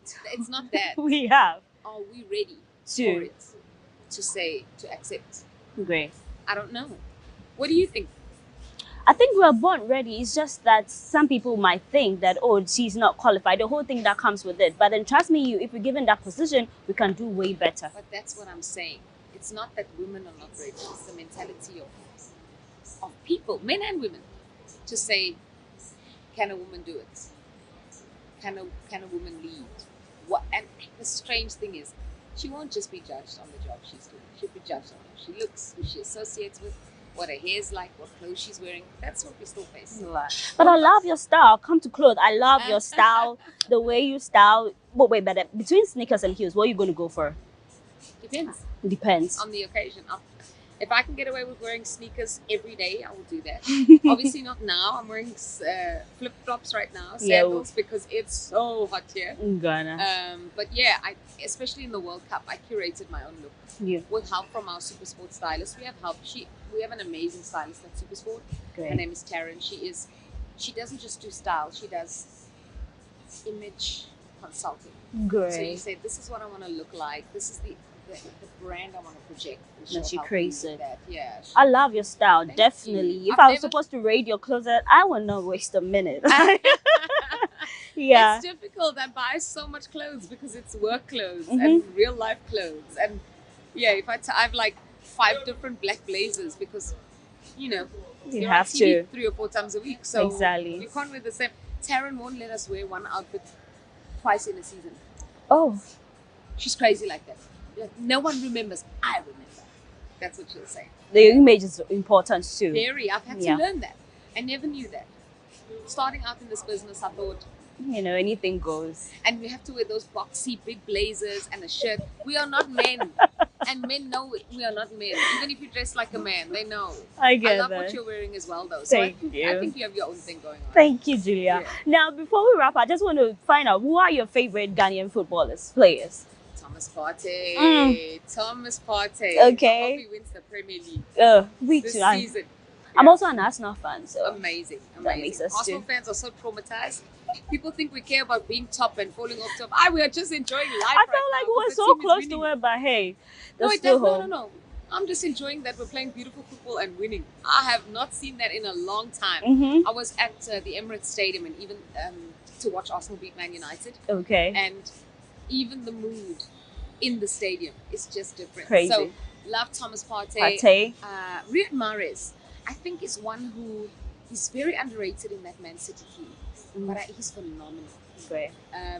Mo Salah, of course. Mo Salah too. Just African footballers in general, and Sadio Mane. Sadio. Hey, what happened when he left Sadio. Liverpool? Right. So then from Ghana as well, of course, my friend Asamoah Gyan, your legend. Absolutely adore him. What a guy. He's the reason I'm here. He put me in touch with Nana great. Asamoah. Yes. Shout out to Asamoah. Yeah, shout out to Baby Jet. I think Kudus. Mohamed Kudus too. Phenomenal, He's one of our star players. And he's going to make a really, really big, not that Ajax isn't big, but he's going to make an even bigger move. I think Tariq Lamptey. He told me to have interview. He told me to have jollof rice here. Yes, we were interviewing him for Super Sport and Premier League. So those are some of the ones I love currently. Thomas Partey, number 1 for me at the moment. Okay. What he's doing this season and the role he's playing is just phenomenal. Great. Now, then the women footballers for the Nigerian footballer who plays for Barcelona, Asad Oshola. Yes. Yeah. Some people think that they haven't given her flowers. Do you think that she's celebrated enough? I think so. I think she is. You know what it is? It's Putellas is winning all the Ballon d'Ors and she's winning all the FIFA awards. So it feels like Asad Oshoala isn't getting the same kind of recognition. But she's an amazing player. No, she's she is superstar. amazing. I don't think anyone doesn't think that she is. Great. We have some phenomenal female players from South Africa, Banyana ladies, who are doing such big things and they are playing internationally. It is brilliant to see, man. Brilliant to see. Like we have Tembi Khatlana, who's playing in America right now. There's Jermaine Siposenwe, who's doing well. There's Janine van Beek, who's doing well. There's Linda Mutlalo. Like all our girls are just making waves overseas and they are household names. I'm not ashamed to say when I started, and maybe only knew Portia Modise, I could name 1 or 2 South African female players' names. Now, probably the whole starting 11 I can do. I see. Amazing, Great. amazing. That's change. That's change. If a woman who is speaking on football can tell you that, A lot. That's change. Yeah. So great. Final one. Who is the GOAT in football? Let me just get it from Julia. I think this is, I'm sorry, with all due respect, such a silly question. Really? Because The debate? Yeah. The GOAT debate, Do you know. know So how blessed we are to be living in an era when there is both Messi and Ronaldo? Messi's not paying me to say he's the GOAT. I watch both and enjoy both. The records that they have been setting, the fact that they are still playing at this age and maturing like fine South African wine, it is remarkable to me. Just shows that the mind is the most powerful thing. Some of the goals that we've seen them score, some of the records that we've seen them break, long-standing records from men like Diego Maradona, from men like Pele, those kinds of things that we are seeing and witnessing right now. I'm getting involved in no debates. yeah. So even with the GOAT, it doesn't really have to boil down to Messi or Ronaldo. Like for you mentioned Pele or not. Pele still is my greatest, but the current one would just choose Ronaldo or Messi. But yeah, before we wrap up, Julia, your final words, your advice to women as we celebrate International Women's Day, so a woman who wants to be in a male-dominated space and all that, what would your advice be to that person? It's such a hard one. How do you sum it up? It's going to be difficult. There is no easy path to it. Great.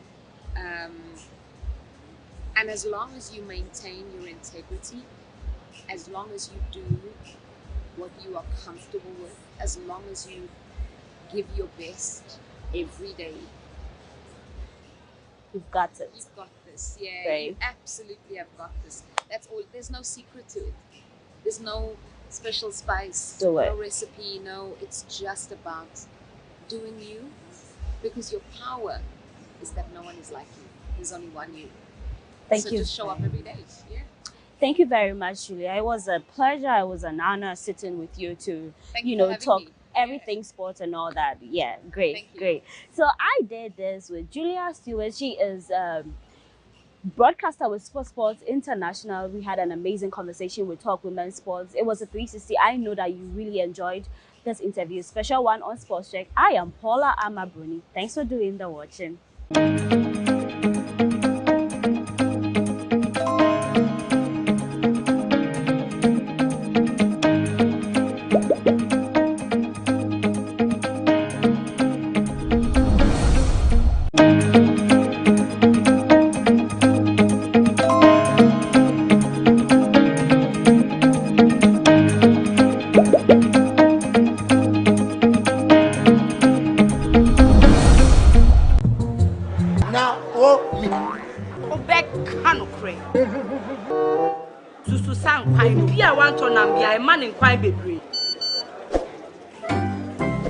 Mommy, you basically see about Kotoso. Mipoga, send me sika from Lemonade Finance. While Brian did the shit and let me £2. Lemonade Finance. Say they're sending money back home from UK, Canada, and now US. I accepted a instant charges.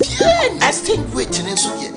Unbeatable. We should be promo code Dr. Like £10, $10, and $10 Canadian for the first transaction. What is Sandy Sika Akofino? Download to Lemonade Finance. Welcome to the Ghana ICT Hub, a partnership between MTN Ghana and the Government of Ghana through the Ministry of Communications and Digitization. MTN pledged to support Ghana's digitization agenda in line with its ambition to lead the delivery of digital solutions for Africa's progress. In fulfillment of this pledge, MTN Ghana has committed $25 million toward the realization of the Ghana ICT Hub project. The objectives of the Ghana ICT Hub project is anchored on the following: to create an ICT-enabled environment for human capital and ICT skills development, to develop an ICT ecosystem through remote access delivery to facilitate job creation for national development, to provide a modern, state-of-the-art physical infrastructure to serve as a pillar for the digital Ghana agenda. The physical infrastructure, when completed, will provide 4,000 square meters of space with the following facilities: laboratories for technology training and research, innovation hub, co-working spaces for tech innovation startups, Tier 3 data center, conferencing facilities, offices and meeting rooms, commercial lettable spaces, gaming area, restaurant, ancillary facilities. The technology laboratories will be fitted with the next generation ICT equipment and applications to provide the youth of Ghana with practical training in Industry 4.0 technologies such as artificial intelligence, AI, machine learning, cloud computing, 3D printing, robotics, Internet of Things, IoT, advanced manufacturing techniques, cybersecurity, genetic engineering. The project also seeks to establish a complete ecosystem at the hub through remote access delivery to facilitate job creation for national development. The ecosystem shall comprise of MDAs, technology companies, startups, incubators, research agencies, leading universities globally, foundations worldwide, to create a community. 1. The ecosystem community shall bridge the divide between academia and industry and provide solutions to challenges in the key sectors of health, agriculture, and educational sectors of the economy. 2. It shall also run an innovation program providing mentoring and networking for the youth in tech startups. 3. The ecosystem community shall establish an innovation fund to support startups, research agencies, and other entities in the ecosystem. MTN Ghana and the Ministry of Communications and Digitization are championing the Ghana digital agenda for Ghana's development. Welcome to the digital age.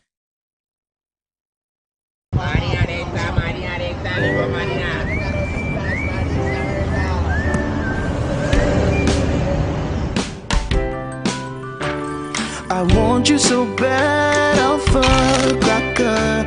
I want you. I wanna say yes, I can't resist. I want you. Ooh, I want you, Alpha Cracker. I want you so bad, Alpha Cracker. Alpha goodness rich in milk and butter. In Alpha Cracker. Yummy and deliciously crunchy. But I can't resist you. Alpha Crackers. Simply irresistible. This advert is FDA approved. Ejuma bia ye ejuma. E wo said the awankasa obesomu a obesomu no e na obehu say sika wo na say sika ni. Ejuma na me ye no minim dia menya wo. Che bia no bokra na minim dia menya wo. Mi baba say oba ba de odi ni ko school a. Dachi obe ware akotena be ma bi fie. Ntinya de papa bia obe ya ma wo. Nti ni mama nyina wa fa ya nko school. Ejuma we de mi kan kwalo. O ye ejuma banka won fa won to no. Metuma ka se me de kubebe 1000 pieces be ba. Metuma nya profit be 2000 won. Obia me ni wa wonkola me say ya me hwa de mpo na hye me kawa pon mu say me so me wo nipa mu e wanye me hwa de wanhye wanye me hwe onye oba fufura na ni bire afo ho oba bi no Asafotufiami wa boni tema pagya no konso me kwa na me ka say ni kombe bu o. That's the hustler story.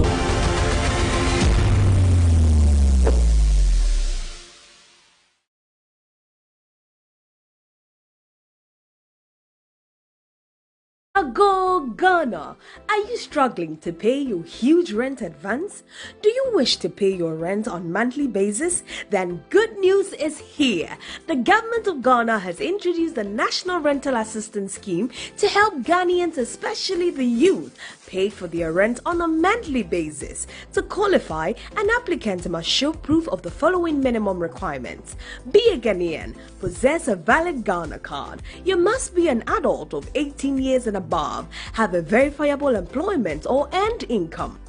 To apply, visit www.nras.gov.gh. The scheme is currently operational in the following regions: Greater Accra Region, Ashanti Region, Eastern Region, Western Region, Bono East Region, and the Northern Region.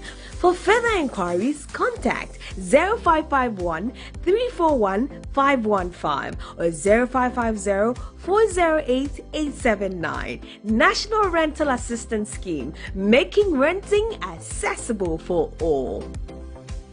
Everyone needs the perfect snack to munch on during a fun moment. Wow. Enjoy the tasty McBerry Twist Cupcake, deliciously baked and packaged for a sweet treat. Premium quality cakes baked with love for all, enriched in butter and milk. Yummy.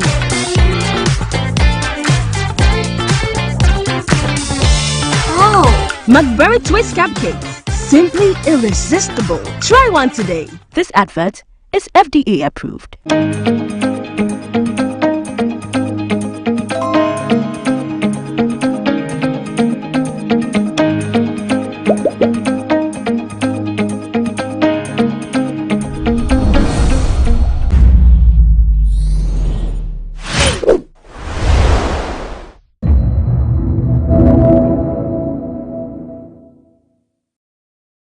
If you do that to your partner, you literally hate him. You understand? You are his worst enemy.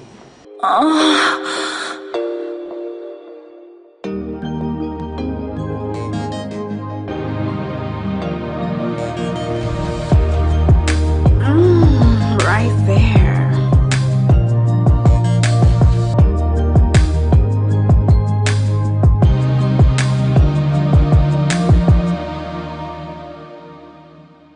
Mons and Cuddles on GhanaWeb TV. Now, today's conversation is one that has really broken marriages, broken trust. And here, as we love to say, we love to spice up your relationship. So let's give you the ones and twos, things that you do in your marriage that can cause a separation or divorce, and if possible, avert it. So I have here with me, seated in my couch, Anastasia Okine. She is a content creator and the co-founder of Hey Girl. It's a foundation. Yeah, they are doing amazing. Later on, we're going to talk about that. Sure. So, Anas, you're welcome. Thank you. Great. And we've been sandwiched by the senior accounts manager of Benchmark Marketing, Victor Wellridge. Victor, you're welcome. Thank you. I love your gray hair. Thank you. Yeah, and Victor is married. Let me just add that too. But Anastasia and I will be doing the conversation. We're just taking a look at what will influence a wife or a husband to hide properties from their spouse. It's a big deal. It's a deal breaker for some people, and to date, it's caused a lot of separation. So we just want to find out, generally, if you say for better, for worse, a man will leave his home and join his wife, the two shall become one. Vic, I just want to find out, what will influence a man to say, okay, I have properties, but I don't want my wife to know about it, I'm keeping it, and until when do you even disclose your assets? Right. All right. So thank you very much, Paula. It's a pleasure to be on your show. Oh, the pleasure is all mine. Yeah. Yeah. So this particular topic is a very big deal when it comes to marriage. Not just marriage, even with friendships and people in relationships. You know, keeping things, coveting things, hiding things, secrets. Secrets are always a major topic in any relationship. That determines the make or break of it. So when somebody keeps a secret, with your phone, your password, it starts from there, you know, password issues. So in a relationship, I want to start from a certain angle. So when you're in a relationship and then you quarrel and argue about passwords, I don't know your password. Every week you change your password. I don't know, I want to know about it. I want to know why you're keeping passwords. And you argue about it, you argue about it, you argue about it. You even break up because of password. Somehow you come back and then one day you decide that let's marry. So you marry. Yet you still have the issue of password in your marriage. You send it into your marriage.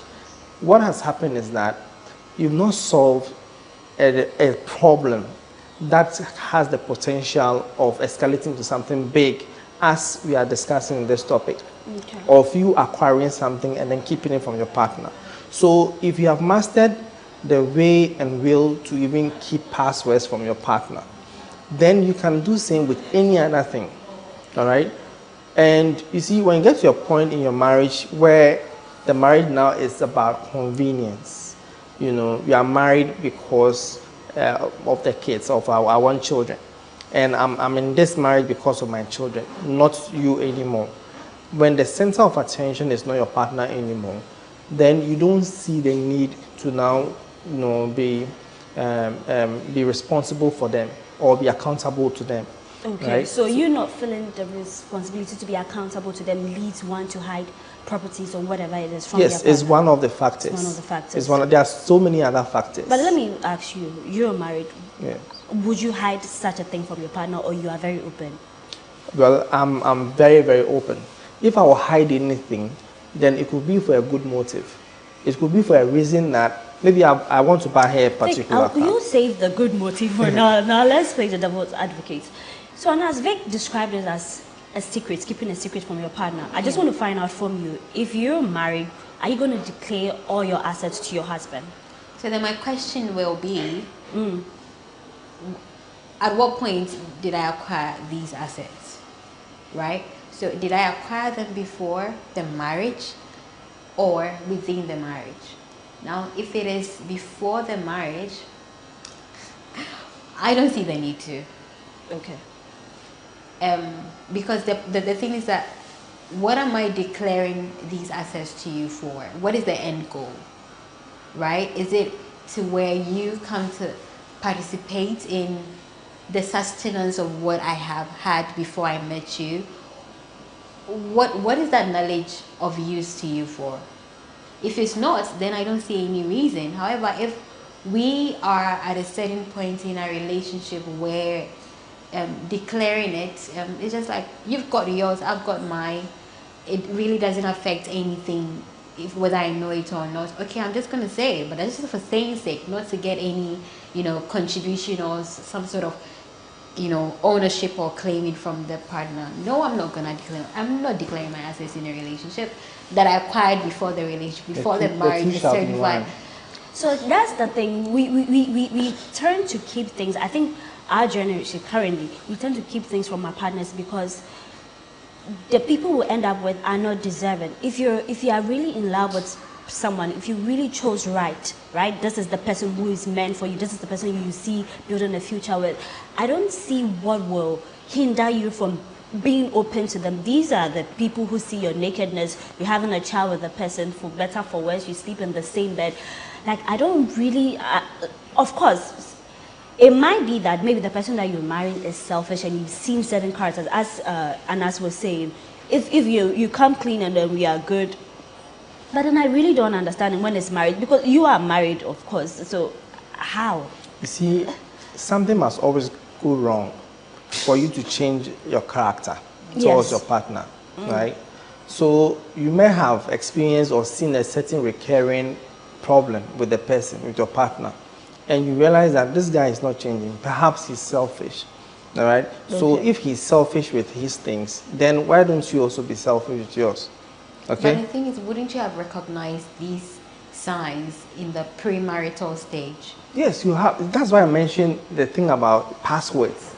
You see, it starts from somewhere. The signs are always passwords are so trivial. Dating, like, that's not. Yeah, some people literally break up because of toothpaste. You understand? And how their partner is not using it well. All right? Passwords are a big deal in certain relationships. Okay? You keep passwords, and I don't know why I can't pick your calls. I don't know why I can't know your password to know what's inside your phone. All right. And some people go to their bathrooms with their phones.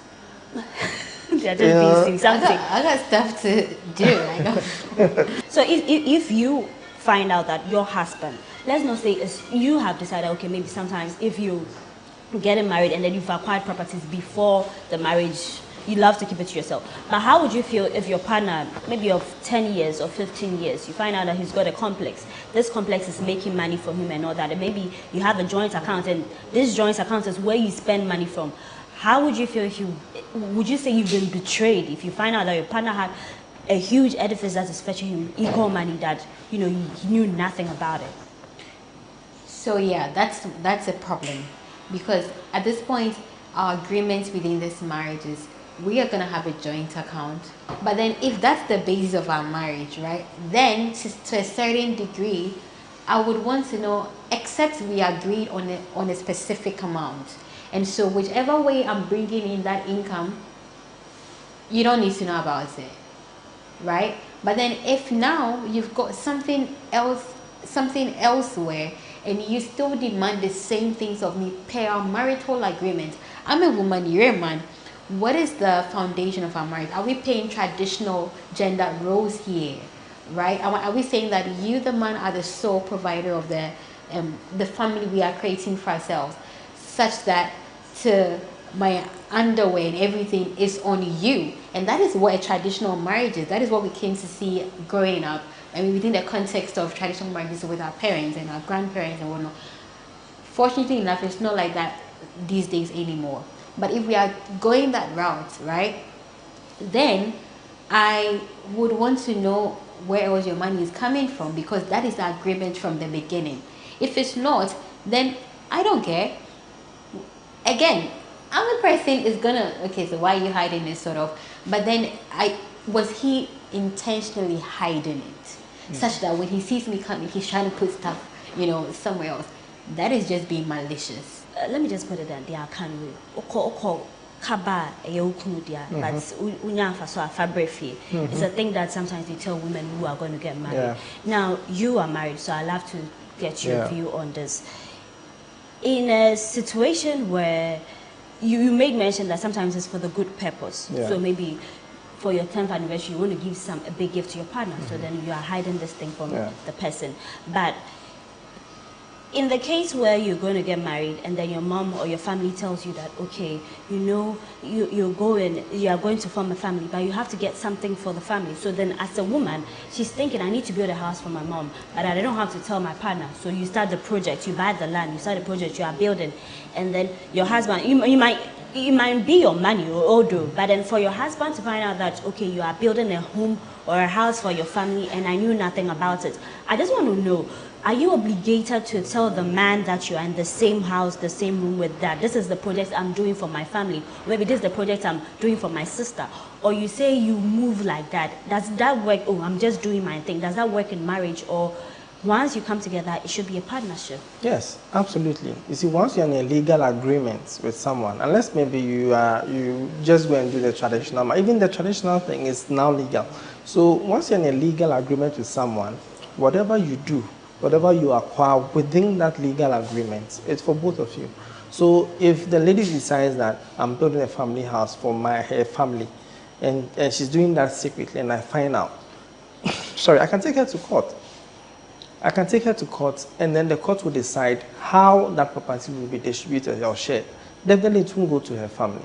You understand? Because whatever it is, the resource that she's using to build that particular building would come from maybe the peace of mind I have given her at home. There's a certain stake, whether it is monetary or psychological. I have given her a certain peace of mind to be able to acquire wealth to build for her family. So I have a stake in there. Let me give you a story. So there was this banker who decided to divorce his wife of over 30 years of marriage for a younger lady. Then he decided to just let her go with nothing. No compensation. Nothing. You understand? And the lawyer for the lady, the woman who was basically facilitating the process, did some digging and discovered that this man on retirement had built a 5-bedroom apartment somewhere. The wife never knew all the period they were married, and he was planning to go and live there with his new bride. You understand? Once that was disclosed, it was tendered in the courts that this man has a property. Therefore, if he's leaving the wife, that property should be given to the wife. And he had another apartment or another building. So he can live in that, and the new one given to the wife. So this man literally intentionally did not want to give anything to his wife. You understand? But it was discovered, and the courts took it for her. because he acquired it whilst they were married. They were married. And I said, it looks like you want to counter that. Yeah, because the thing is, now I would want to ask, what was the basis of the divorce? He asked for the divorce, isn't it? Yeah. And why did he ask for a divorce? Because automatically, when you ask for a divorce, as one partner in a relationship, you are 70% or some sort of percentage guaranteed to walk away with nothing from the marriage. Right? Now, if it's based on infidelity, that's where you have some sort of security that you are going to get something out of it. Okay. Yeah, but this was not based on infidelity. And the man wants to just bounce. She did not, well, he said he doesn't have any property, doesn't own anything. That was his argument, right? Yet, he had built a 5-bedroom house. He wanted to go and live in with his new bride. So he was literally hiding it. So when it was discovered, the court took it for the wife. Well, it's somebody's situation, but I think it's all these things that we have. But then, as a woman, what will make you suspicious that maybe my husband is hiding something? Because it all starts with the suspicion, and the people start digging and they realize that they have properties. Right. What are some of the signs? What would be a sign? I feel like if you don't go looking for them, you will not find them, first of all. Now, if you go looking, it's probably, I mean, based on maybe they are trying to hide certain documents from you. You've seen certain text messages or you've heard something, I don't know. But personally, I would not go poke. If they don't find it, they don't think I'm worthy or I should know about what they are doing. You're not going to push it. I'm not going to push it, especially if I know that I have no contribution towards it, and if that's not that's not how we operate in our marriage. I'm not going to push it. But then if I don't, I expect him also not to push it when he also recognizes that I'm also doing stuff aside. Okay, so it all boils down to the agreement in the marriage. If you guys are like, okay, we are building properties, but then in the case when it's a loving relationship, you put your all into it. So those who put their all into it and find out that they've been cheated, they are the ones that, it hurts most. But then if you're like, we are there together. But the thing is, even with the all also means that what are we operating by? Right? Like we said from the beginning, you are a hard-working woman, and I always feel for a lot of men, because in our setting, right, mostly women are the ones who are going to end up losing at the end of the day when it comes to a divorce. How many times have we seen men walking on the streets mad, and the reason for their mental whatever is because heartbreak and all that? It happens, but then compared to women, it's way more than women. Okay, I have to do the research. Way more than women. No. Okay. See, if you just walk out there, counts all the men you see out there. Maybe they are more than women. And most of them, you see, the thing is, the emotional instability and emotional issues, women have the tendency to absorb and contain it better than men. I think it's true. No, a lot of women enjoy a lot of things. It's true. In marriages, you have to go in there. You're thinking, oh, for the men, for the kids, for all that, and then the state. So that's why a lot of women end up. Genetically, and a lot of women, men even die before their wives. So many men die before their wives. Just look at. But that's not because of emotional instability. No, I'm just talking about. You see, women have a certain tenacity to hold things. Because the society has made us done so. Yes. So as a woman, so the woman has adapted to it. The man hasn't. All right. So we can go on with that, but then I just want us to take a quick break. When we come back, the show continues.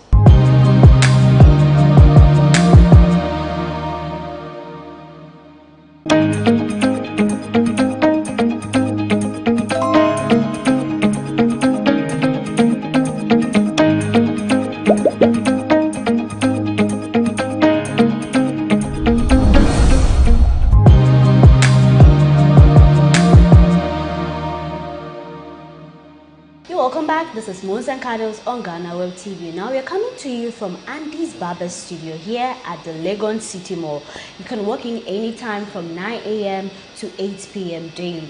And the services here are amazing. They have haircut here, braiding for the ladies and the gents. They even have dreads. You can come in for your braiding. They do facials and they do pedicure. Walk-in is a conducive place. You can sit, you can chat, you can bring your boyfriends, your girlfriends, and all that. So for the women, you can bring your man whilst he's getting a haircut and you're getting braids. They are absolutely good. So you pass by Andy's Barber Studio here at the Legon City Mall for all the amazing services. Now, ladies and gentlemen, we're going back and forth with it and all that. But then I just want to create a scenario. Recently, there was this story in the news where a woman who is married, they have a kid, right? There's another child on the way. But the man is looking for separation, reach money to divorce. Simply put, he realized that his wife was hiding a property, like, apartment where fetches her money rate. And then she's got other cars where she used for this Uber, boats, stuff like that. And then with all this, the husband never knew. Now, what is more painful is that this woman earns more than the man in salary, right? He had no idea about it. So he's earning like something less than 5,000 to this monthly. He gives the woman half of that. And she has all these properties that can fetch her money. And then she also makes demands, okay, I want a phone. If he doesn't get it, then she's pissed. So when the man found out that this was what his wife was doing, he's like, this is the death of me. Now the marriage is on the verge of the collapse, and then the woman is like, oh, she will do better. She's going to change the name into their name. And then she did that because she wanted to secure property for the family. That is one of the biggest reasons that people give. Now, I want to find out from you, Anas, what the woman did, is it justifiable? And then moving forward, she wants to save her marriage. She's opted that, okay, fine, at this moment, I'm willing to change into it. I messed up. That is what she's saying, just to save her marriage. From a woman's perspective, do you think what the woman did, the circumstances, the situation at home, and how she handled the issue, milking the husband, while she could easily afford all those things, was it right? Was it the best thing she could have done? I think what's at play here is a sense of morality and legality, right? So I feel like in a situation like this, we can't judge right and wrong. A lot of people don't base off right and wrong off morals. It's based on the law, right? In this sense, who is this woman? I think she's very malicious and whatever, vicious, wicked, whatever the word is in the books. However, I don't think because it looks like the trajectory of their relationship, the man was the provider. Yeah. Right? Exactly. Which had been agreed. That's how come he never had a problem with it from the beginning. What she's done with her money. So what if she wasn't building or acquiring assets with the money? What if she was just spending the money anyhow she wanted? What if there was no substantial evidence of that money she's acquired over all those years and such a thing never came out? Would that have been a problem? I feel like the man is being overly emotional. So wait, if you were the husband and then you found out this was what your husband was doing, how would you handle it? Will you feel like, okay, your husband is being, acting also emotional? My thing is, over all these years, has he ever inquired about how much she earns? As far as is your word, you tell me, okay. Exactly. So that means that in this marriage, to him, how much she earned or whatever she was bringing to the house had never been a problem. Why is it a problem now? The fact that I use this to acquire something? Does that make sense? Well, it was never a problem, was it? How much I was earning, what I was using my money for was never a problem, right? But then it is a problem when it becomes marriage, because we are in this together. We are building a family. If you in debt, if you have a debt, two people have to come together and in marriage, right? It is not your problem, as you say. Once you're married, your problem is my problem. My joy is your joy. Yeah. So in such a situation, the man is wanting else. The woman is saying, "Oh, I'm going to change the name and all that." Think if you ever find yourself in that situation, what would you do? Are you going to ask for a divorce? Are you going to leave? And how is even your trust going? How are you going to regain your trust in your wife?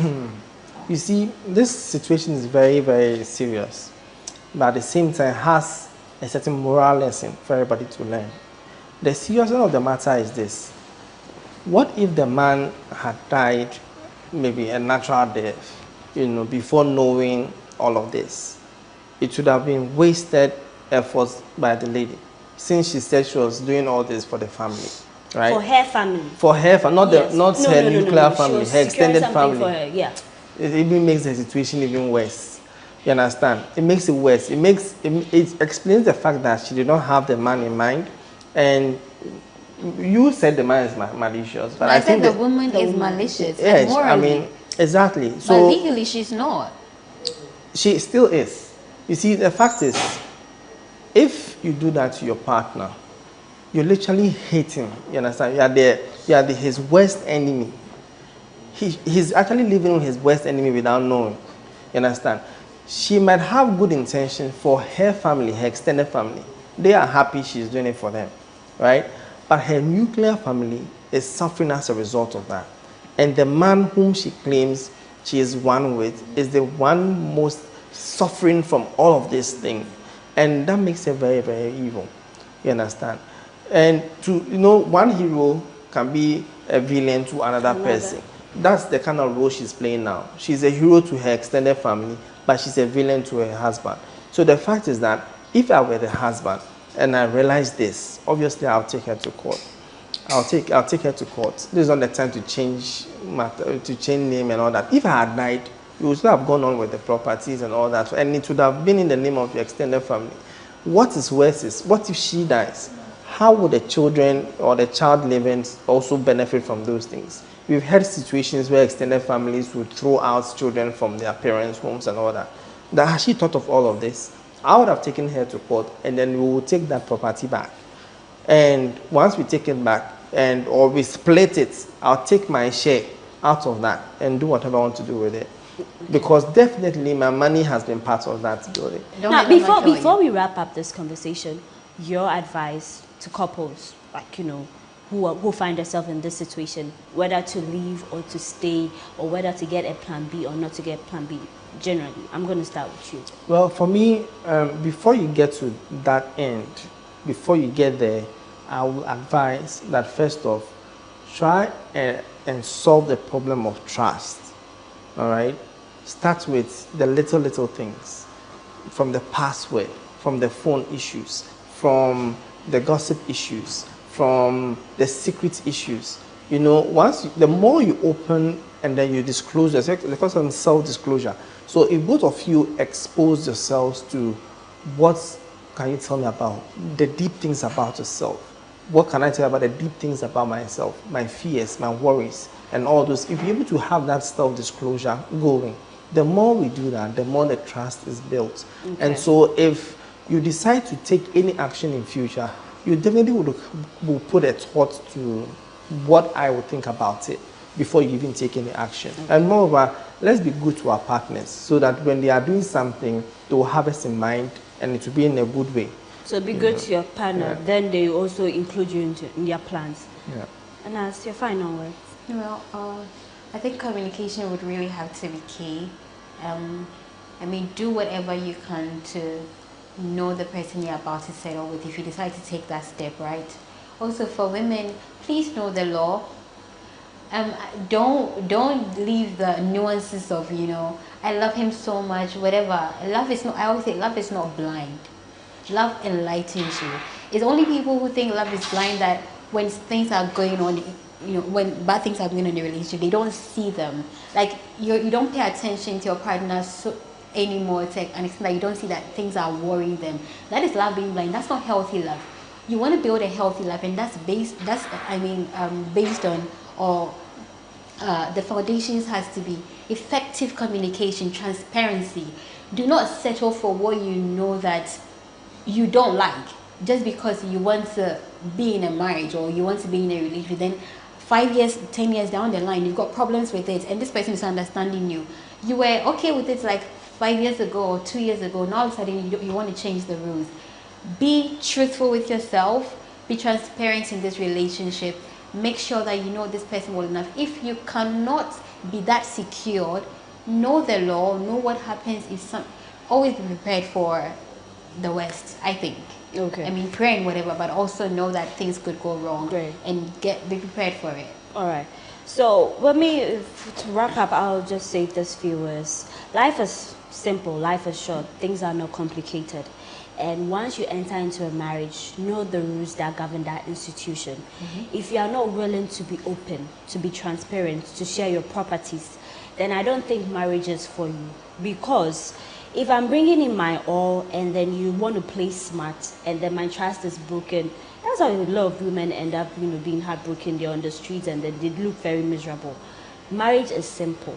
You have to be open to your partner. And if you think this person is not deserving to know your properties, to know the things you've acquired, then they are not the right person. It's better you wait until when you are free and when you are okay, you trust in a human, then you can say you are getting married. So please, don't enter into marriage and then you are playing your cards like, oh, I'm doing this alone. It's for better, for worse. The two shall become one.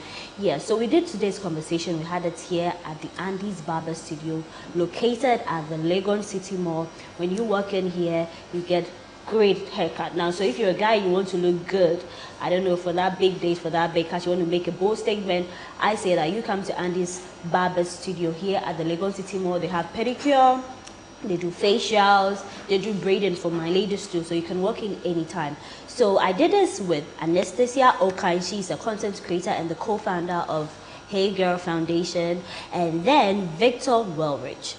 Yes, Victor, he is the senior accounts manager at Benchmark Marketing. Thank you very much, guys, for coming. I just want to put out your social media handle if you want to reach out to you. Yeah, at Victor Wellrich. Wellrich, across all social. Yeah. And as you? Yeah, Anasika_anymore. Okay, great. Thank you very much for watching. We'll be back with another exciting conversation here on Moons and Cuddles. I am Paula Amabuni. Thank you very much and see you on the next episode.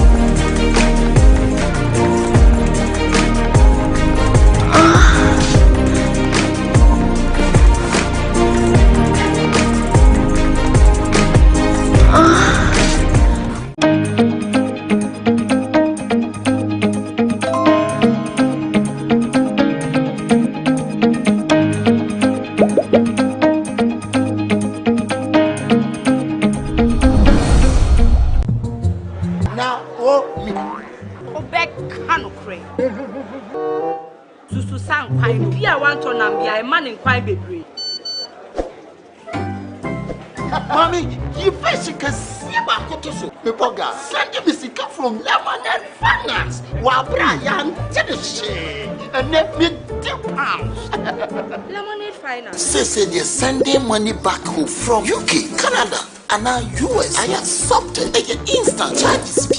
Extinguishing in Suya. Unbeatable. We should make promo code Dr. Like £10, $10, and $10 for the first transaction. What is this guy? Download to Lemonade Finance. Welcome to the Ghana ICT Hub, a partnership between MTN Ghana and the Government of Ghana through the Ministry of Communications and Digitization. MTN pledged to support Ghana's digitization agenda in line with its ambition to lead the delivery of digital solutions for Africa's progress. In fulfillment of this pledge, MTN Ghana has committed $25 million toward the realization of the Ghana ICT Hub project. The objectives of the Ghana ICT Hub project is anchored on the following: to create an ICT-enabled environment for human capital and ICT skills development, to develop an ICT ecosystem through remote access delivery to facilitate job creation for national development, to provide a modern, state-of-the-art physical infrastructure to serve as a pillar for the digital Ghana agenda. The physical infrastructure, when completed, will provide 4,000 square meters of space with the following facilities: laboratories for technology training and research, innovation hub, co-working spaces for tech innovation startups, Tier 3 data center, conferencing facilities, offices and meeting rooms, commercial lettable spaces, gaming area, restaurant, ancillary facilities. The technology laboratories will be fitted with the next generation ICT equipment and applications to provide the youth of Ghana with practical training in Industry 4.0 technologies such as artificial intelligence, AI, machine learning, cloud computing, 3D printing, robotics, Internet of Things, IoT, advanced manufacturing techniques, cybersecurity, genetic engineering. The project also seeks to establish a complete ecosystem at the hub through remote access delivery to facilitate job creation for national development. The ecosystem shall comprise of MDAs, technology companies, startups, incubators, research agencies, leading universities globally, foundations worldwide, to create a community. 1. The ecosystem community shall bridge the divide between academia and industry and provide solutions to challenges in the key sectors of health, agriculture, and educational sectors of the economy. 2. It shall also run an innovation program providing mentoring and networking for the youth in tech startups. 3. The ecosystem community shall establish an innovation fund to support startups, research agencies, and other entities in the ecosystem. MTN Ghana and the Ministry of Communications and Digitization are championing the Ghana Digital Agenda for Ghana's development. Welcome to the digital age.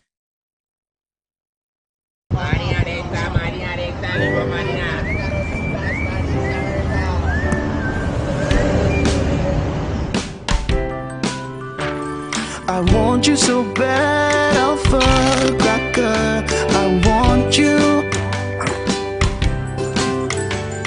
I wanna say yes, I can't resist. I want you. Ooh, I want you, Alpha Cracker. I want you so bad, Alpha Cracker. Don't me call one casa. Alpha goodness rich in milk and butter in Alpha Cracker. Yummy and deliciously crunchy. But I can't resist you. Alpha Crackers, simply irresistible. This advert is FDA approved. Ejuma bia ye ejuma. E wo said the awankasa obesomu a obesomu no e na obehu say sika wo na sika ni. Ejuma na me ye no minim dia menya wo. Nche bia ne bokra na minim dia menya wo.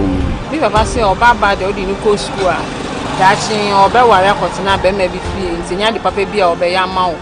Nti ni mama nyina wa fa yan ko school. Ejuma we di me kan kwalo o ye ejuma banka on fa on to me. Metuma ka se me de kubebe 1000 pieces be ba. Metuma nya profit be 2000 won. Obia me ni wa hu kola me say me hwa de mpo na hye me kawa pon mu say me sumi wo nipa mu e wanye me hwa de wanhye wanye me hwe onye oba fufura na na ni bire afo hu oba bi no wa sport se no wa boni te no apagya no kon so me kwa na me ka se ni kon be bu o. This is the hustler story.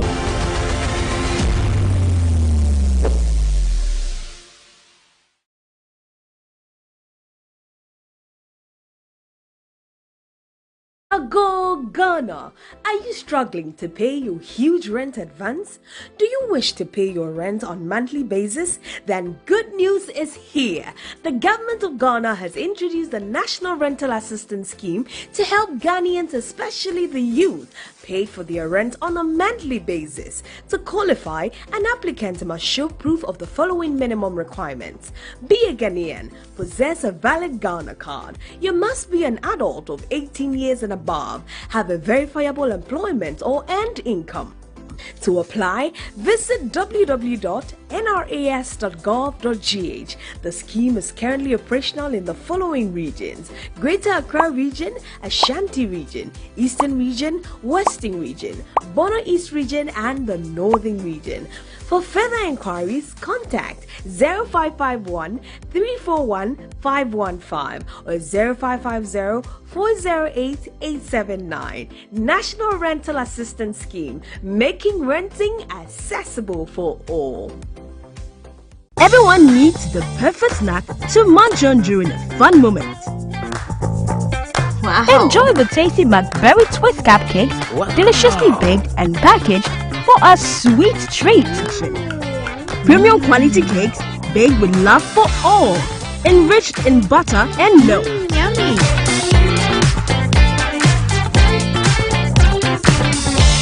Oh, McBerry Twist cupcakes, simply irresistible. Try one today. This advert is FDA approved.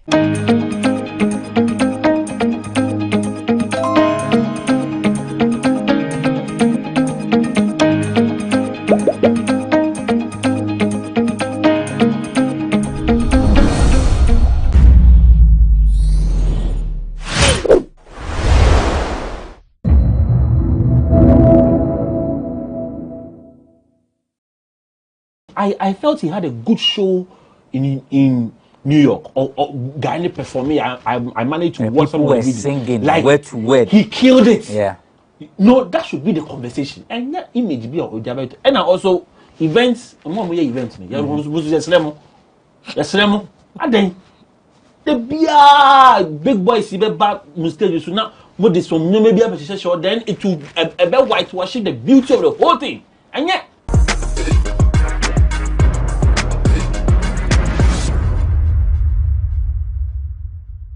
Hi, thanks for joining us for this episode of E-Forum on GhanaWeb TV. My name is Abrante Pine. Today we are seated for a riveting conversation on issues relating to the arts and entertainment, of course, with a touch of wit, as we do it each and every week. And so today too, we are talking about a number of issues. We have 3 issues that we need to look at. Number 1, Funny Face and Vanessa. So Funny Face's baby mama, Vanessa, granted an interview or say, oh, say dear, say, Funny Face crap and I say, dear, or more co-parenting. And I say, oh, what do you cry? No, me dim in China, watch it, crana. Oh, be more macona day. Say, oh, person no so about no so could be crana or beko. Uncle Fossy, yea. Madame, no, she wants a comeback. Some say, whatever people are saying, they are just inferring from Vanessa's conversation. We also look at Hajia for real. aka Mona for real, her alleged romance scandal and her extradition to the UK, and also Hunsem Ababeye Deja. Black Sheriff, some say he has joined. Also are joining Illuminati. He performed in the US, New York, and the background, you know, Oshenechi, Funine Trebuna. Na nkofosi omohu Baphomet eti edaso Baphomet say eti na say it is Ukraine describing it say as ni pasa boa sa nkofosi enu nti wakwa join Illuminati, and people were making reference to some tattoo on his one of his arm. I think it's the right one.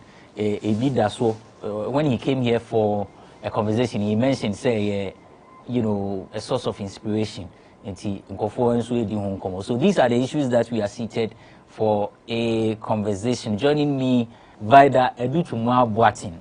Vida Akwaba. Yenya. Yeah, fine. Adom Arakwa. Debia, now I de. Says he changed short to ye, dear. Sir. Was any pass ye de.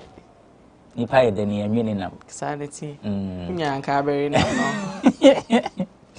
Caleb Niboy is the host of Showbiz 927 on 3FM. Osaya Black Rasta producer. Caleb, thanks for joining us. And it's okay introduction. It's okay introduction. No. The malice intended has been uncovered. So let's begin with what do you say, Vanessa. Yeah. May I show an interview? Is there anything wrong with what she said, like the way people are making it look like? I mean, I commend her, say, Unya Sakukudrona, or better bedroom car, say, Sebi was Sebema Quasia pain. Now was some babitina bedroom car, say, a fade or fro, say, be no money made 2 weeks, or say, and yes, or the man or the umbequa who harry so, and 10 now, almost a mark experience pressure now, or no so a feeling, I say, or per se, then a kahun swa. Obekona na mi bisa se okoye wenchi ana se yede ne ka ho okoye den ofie odom o se enkra no wo ho bia enkra no ebe hia bibia adware omo diapers. Matthias, I commend her for having the confidence, because minim se onim se asem de betudwa a lot of people are going to have a bite at asem, because Funny Face wa breye pa. And when he was going through sa depression phase, no, anytime I be Vanessa bia, she seemed okay. Ebiana or no, how I would take it pain is different, but Funny Diano, it became Shankofo Dio Matem, didn't penny for bola, Father Dixon, penny for to one de buy your cry, Jenny Shay. Now, Fay, Ubecona, or take psychiatric hospital, not only a cosrano, a baby can was seen in Nema or how Hatana, or go through a lot. Yeah. Ye me no me and ain't mean too Funny Face for dear was all ye. Abra no mo share them on mo consumer sem na ye ni ho. but the best say on no analyze the situation so feel say ya dia ebe boana obetimi afa na de say na girl na confidence na beka obedwem no onu so nya sakukudu no mbegina bedwem ka say waje ne back but then again no make kire a man e wo abonten say sinkran krom ha any Ghana man mu hanom so when you obi manage otina ne fie 2 weeks kra na danase because enough form sa kania ensuo na they say nkwala 4 and akwakodi ne ho obi abeko school obi abetua feeding fee tua school fees and sana natadi shemu and that form it's yen say sad decision way is driven from ahokyere e wo de kyere and I say your don nso so a eno nso so wo na se kyere wo ho nti ba na opese oba no omanye hu e ya ahokyere na motivate ne say ommepe baby ade wo ana say ya komemu asem odo no and so be ya obehu woni pa nanim no eyedin because all kan yina she was making reference to pressure edanes which is sikasem and that's or see so she's mature like back then na mature say ohianity me ma we conscious ahokyereti me ma we conscious eyade eda ho because what here wo 2 cedis I want to add 5 cedis wo 2 ntu beto 1 na ka 1 cedi we 3 enti no sa maturity no driven from ahokyere no wan hwe yi na nsa akọ ba bia ho beto wa you slip because ne na motivate you ma wo join that way no wonsa kan e wo silver platter so we need to identify the reason. I mean, Funny Face needs to identify the reason for the comeback. If it's born out of ahokyere dia one hwe ne ye say your don na asante abadia omo kan som ne ehwa for those who are not aware of this issue no mo be kan maybe Funny Face eko Kumasi o say Kumasi psychiatric ne Kumasi oko hwe nkwala yeah enam soma oko Accra Psychiatric Hospital nti he had to undergo a certain process to ensure say na dream mu ebeda ho fine because issues na happen around that time no oni obey nsem na affect no nti eno ho nkomo ya na edi no Vanessa Krako sra Funny Face wo hospital ho with Nemano Mikai picture when Kwakumenu near there. So that's the issue and that's the lady we are talking about. Ne baby mamas near too. Nti bi ana wadwen you say a first one na and baby mamas. Is it baby mamas? Ne yire.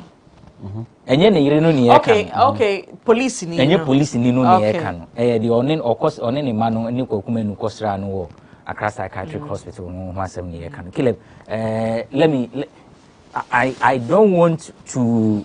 Only Funny Face, and I'll find yourself in this position. What would you have done? But what should a man do in this circumstance upon everything that has happened? And then the lady comes out saying, and as somebody I may a bit close to Funny Face, no, meaning there. Or no go through, and I be go through when this issue up the back and forth, going to his home at the time. He wasn't ready to speak to anybody. The little thing is angry, and it was ending. In fact, me person me kai did the atema bolare mu so say a bani say you are always careful with the way of Becano.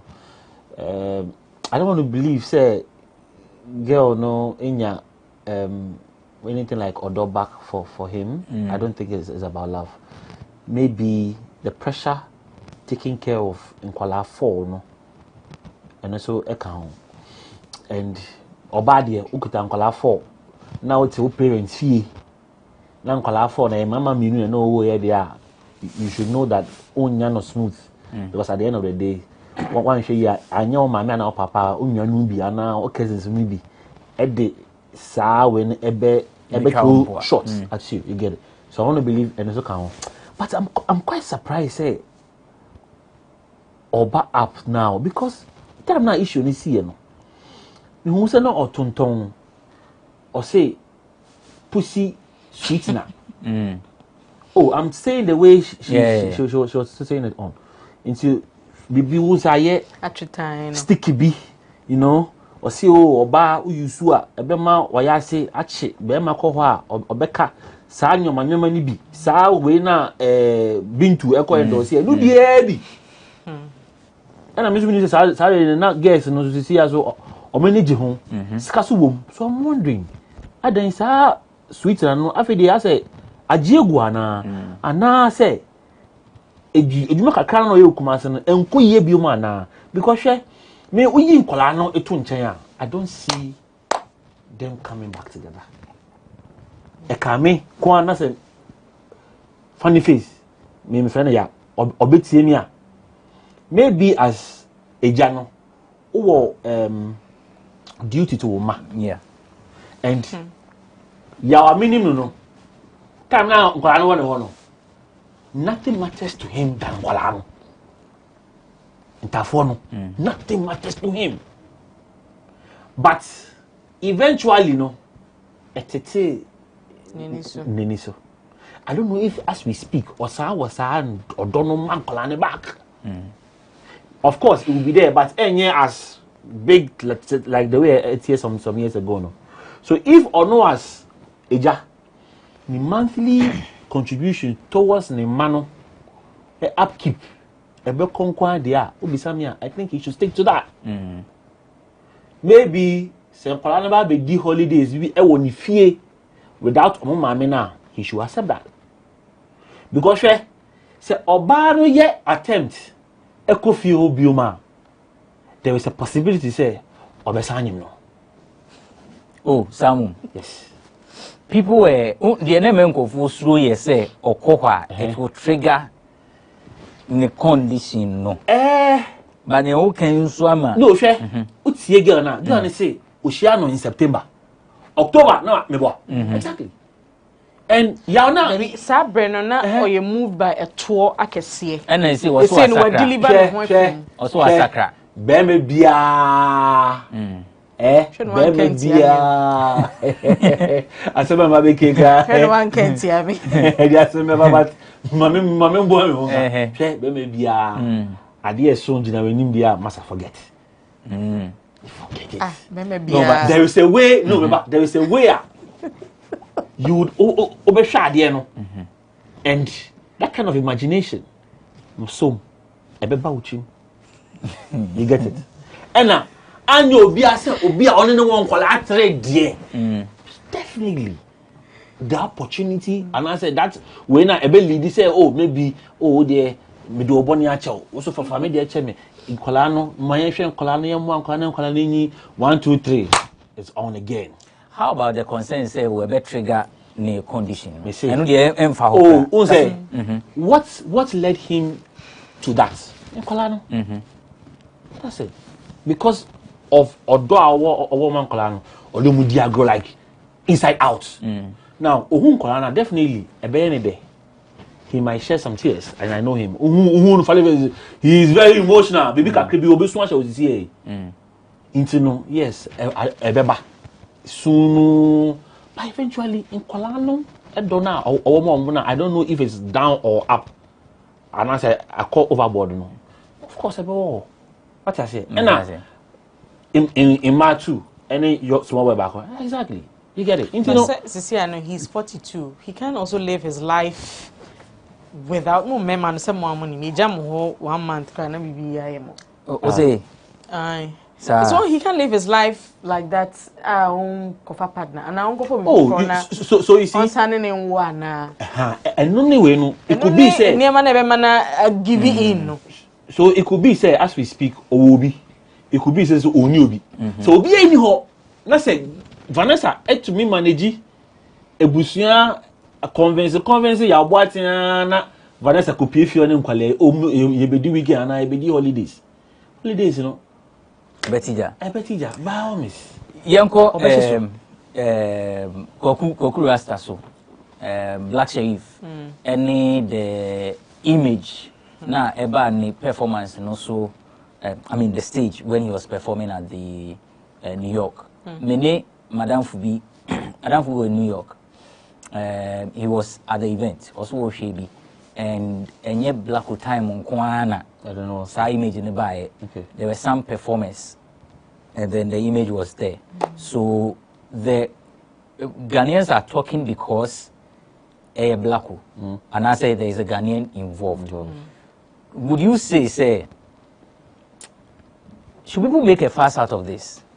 That they've seen a Baphomet image during Blacko's performance, and because of that, they think he has joined the group.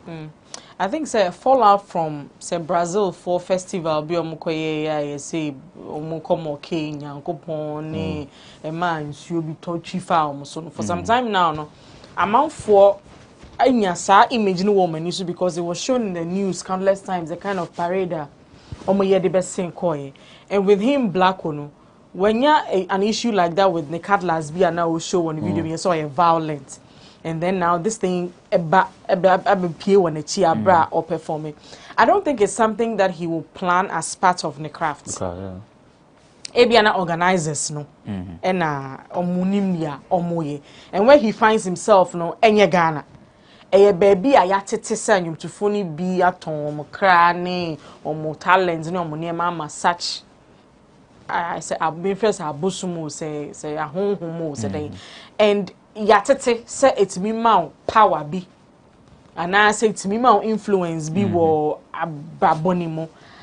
I think say the timing for Saturday when you're right because we're still basking in the ambience say we're winning artists of the year Niger budget so I don't think say atone kra assets yet because even though we're breaking through no I feel say there are bigger things ahead of him I mean a bit me can say we drew some pempen so we nti ebi okoton so I mean the talent is raw time or take on nguzongo kwa we saw through the talent edi nti na ene obeton ne krama bonsam bi ansa na enyom no watimi atro ni ye and I don't quite get I don't think we should make a big fuss but me feel say the timing was wrong because we were still talking about the artist of the year award na when na we ababe boom no and I woni me krom ha for nyo de otie bia no 14 ye ye be kasa me ntie ni nyum biem na say yes o de ho akobo nsam bi ne baby wo fie na bia o streaming na o ba so dum no na sa akola no o ye yi a ye born aba so a o de ho akodom nsam bi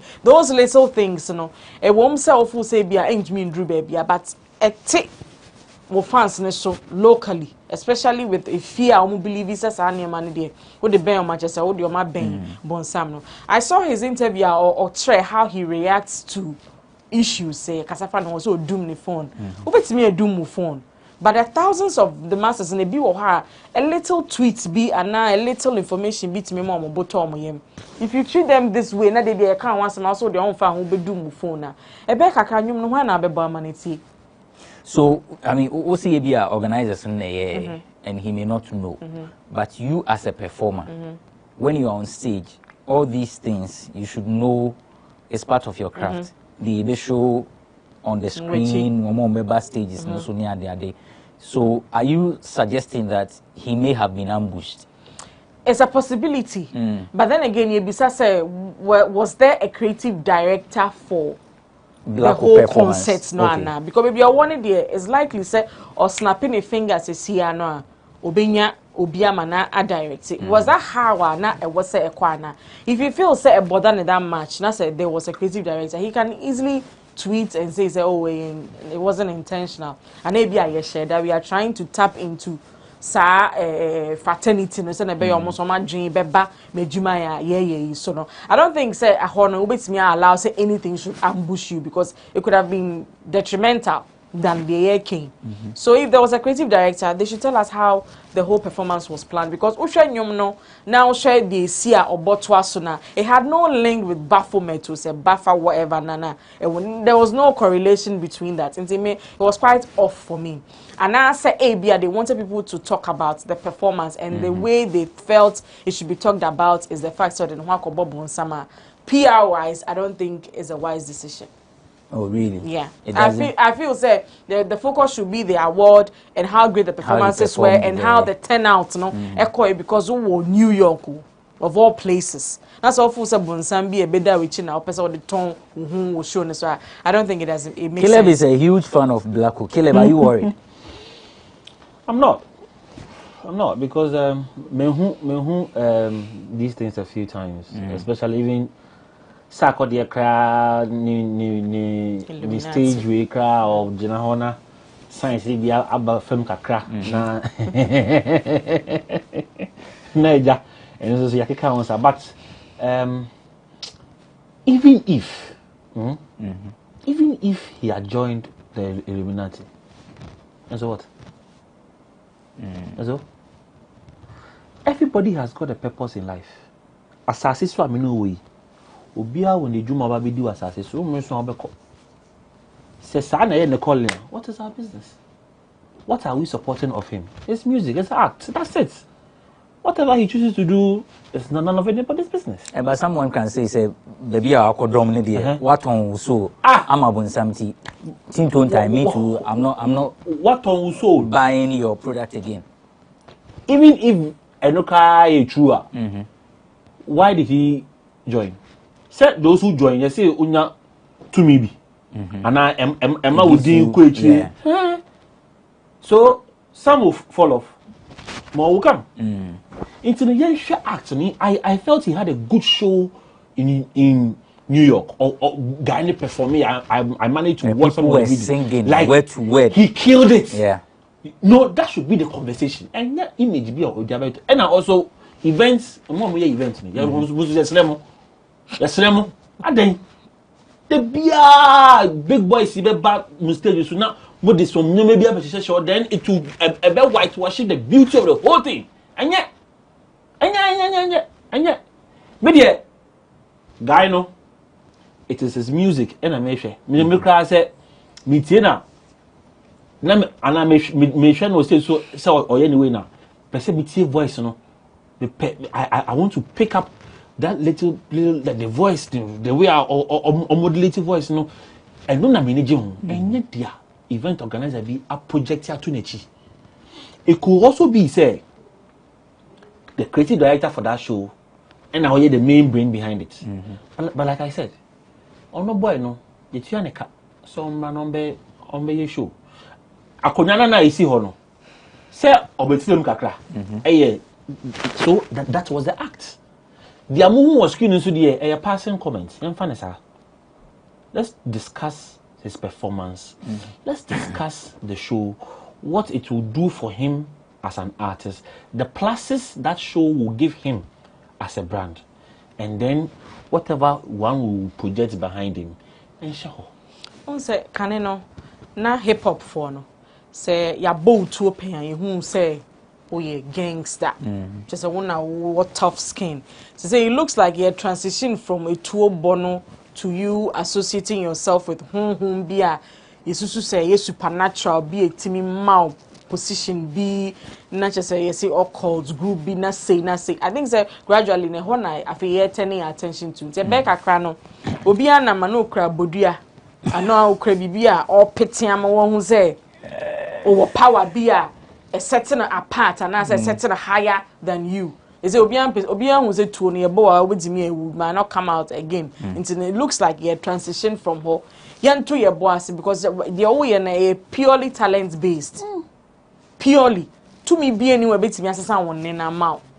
Until we need to check that. Moving forward, no, would you say Blacko's team should check these things? That's if he doesn't know anything about whatever. For all you know, they are enjoying him appearing powerful with links to these spirits and I say images. For all you know, because Rebecca just said bad publicity be anyway. And Bian say it's her, but let's look at the long term. What's my say? Ocean long term now, ocean name more. Let's desist from it because there are some artists they do. I mean, he is rich and powerful. One was the video di Obusumbitia Kusiniti that. He won't do that because a person will casa about the performer. I'm not going to sweet voice or this husky son or a hate and he's hardworking. What's my say? Yakasa Kodia is rapaholic. There's always performance based because hip hop a ball live beats so a refreshing. So you always want to go into so person you feel so you're powerful. Link it with talent. Don't go looking for spirits and images that will make you appear so sure. So probably they are enjoying it, but they have to check it. Okay, right. We'll take a quick break. When we return, we'll talk about Hajia for real, aka Muna for real. UK. Almost say some alleged $2 million romance scam. It's eForum on GhanaWeb TV.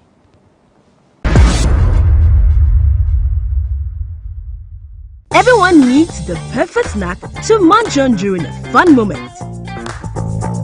Wow. Enjoy the tasty McBerry Twist Cupcake, deliciously baked and packaged for a sweet treat. Premium quality cakes baked with love for all, enriched in butter and milk. Yummy.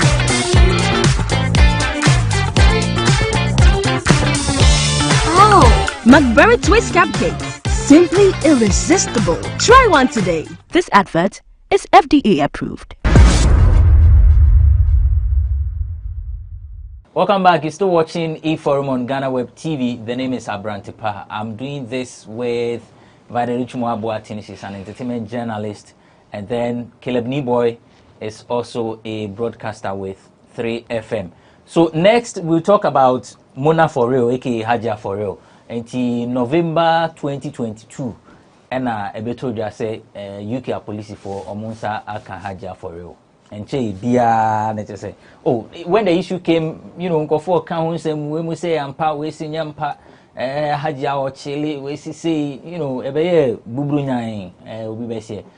I feel the crab and he said, yeah, the Mona for real, yeah, they know Elko US, na just a more aqua kudi. Na semo why they almost say $2 million romance scam. Say a can romance scam and let's say the metrasi amowati ase and say as a would one fa ubi one defe na say o mo ha as a me pel ha sane man na say udi jini pa krusika ewo ekwan bone so se machire mu ye Vanessa second coming and be romance and maybe anyway. Oh, Sana enti enuni asema daho. But you see, I've been following comments that some people have passed ever since this issue came, and I don't know whether it is because of Mona Forel's lifestyle, but it's sounds as though people have convicted her already, or they seem to be convinced that she's guilty. Is that the impression that you get, any of you? Yeah. Yes, I think so, because when say before Obabe ye a new crown which now share the kind of photos, images now the man no. Me say emorium, but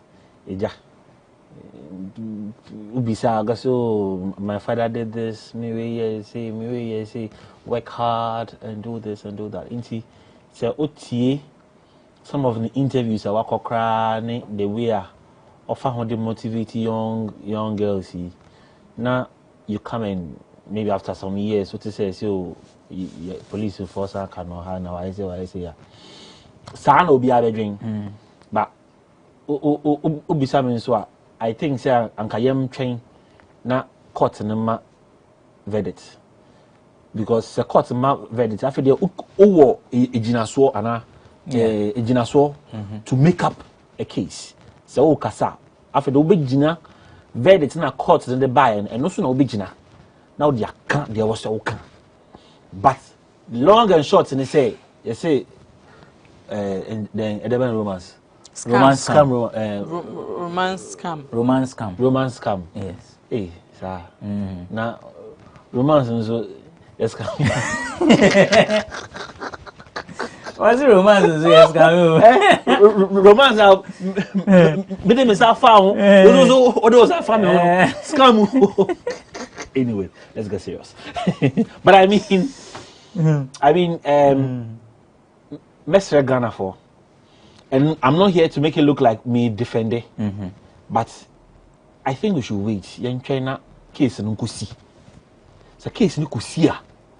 After the utumi bim because charges ebeba say otumi ko defend ne hu yie e wo court ho na onya good lawyer maybe court no ebe janim na say court no kra ebe china tuma mate from some lawyers almost say between 10 to 20 years say maybe secret is 50 years so to others and all almost mean say your mouth sentence na you do have what I say into no yen train na court no and deal with assembly no but is it true say bibi abone sana yeah that's what I read that's what the report says tracker into can bill conditions no nti ade no bone nan odwaye ebuso say Debbie if you so abrobro omozo omakoma edin o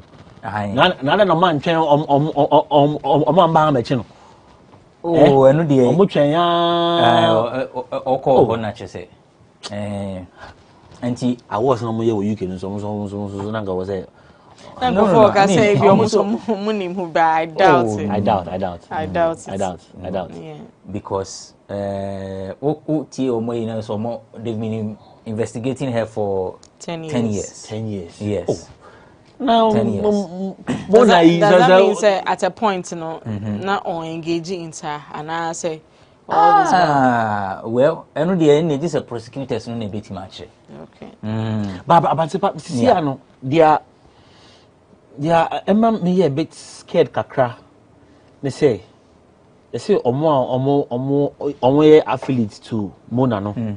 They say they are also under investigations and it's quite scary. Now it's quite scary because Osha Mona playmate usually or more on the more game you understand, and some of them are your top-notch artists. Yeah. What I say now, I'm now may wonder how omo the end eba ko see. Say I find say artist A linked to Mona. Say FBI for and say is it yeah say FBI for ever be any form of trigger almost some dey no e be saying as in the born in saying and now say I mean say aiding and abetting I'm wondering how say oh yeah madamfo na ya chiw na you say oya madam funti no misusu ye hwe me because be ana maybe ana one na ye so but say it also be said there oya maybe one can tell me say unum bigo so ye chiwa na makokire mu de ntia we dey some but we dey yen court no yeah Abrantipa me focus will be youth in the comments on social media on Hajia for real case, you know. And I don't mind pressure. It's like you're mistaking inspiration for pressure. What's the difference? Pressure, according to your terms, no. I say ni on sono, and I Hajia pesa wo koye on smile. Also take inspiration. Almost was shot at the fair. Inti what you ordered versus what you got. No. Oshana offer na pesa pambia. Go ahead.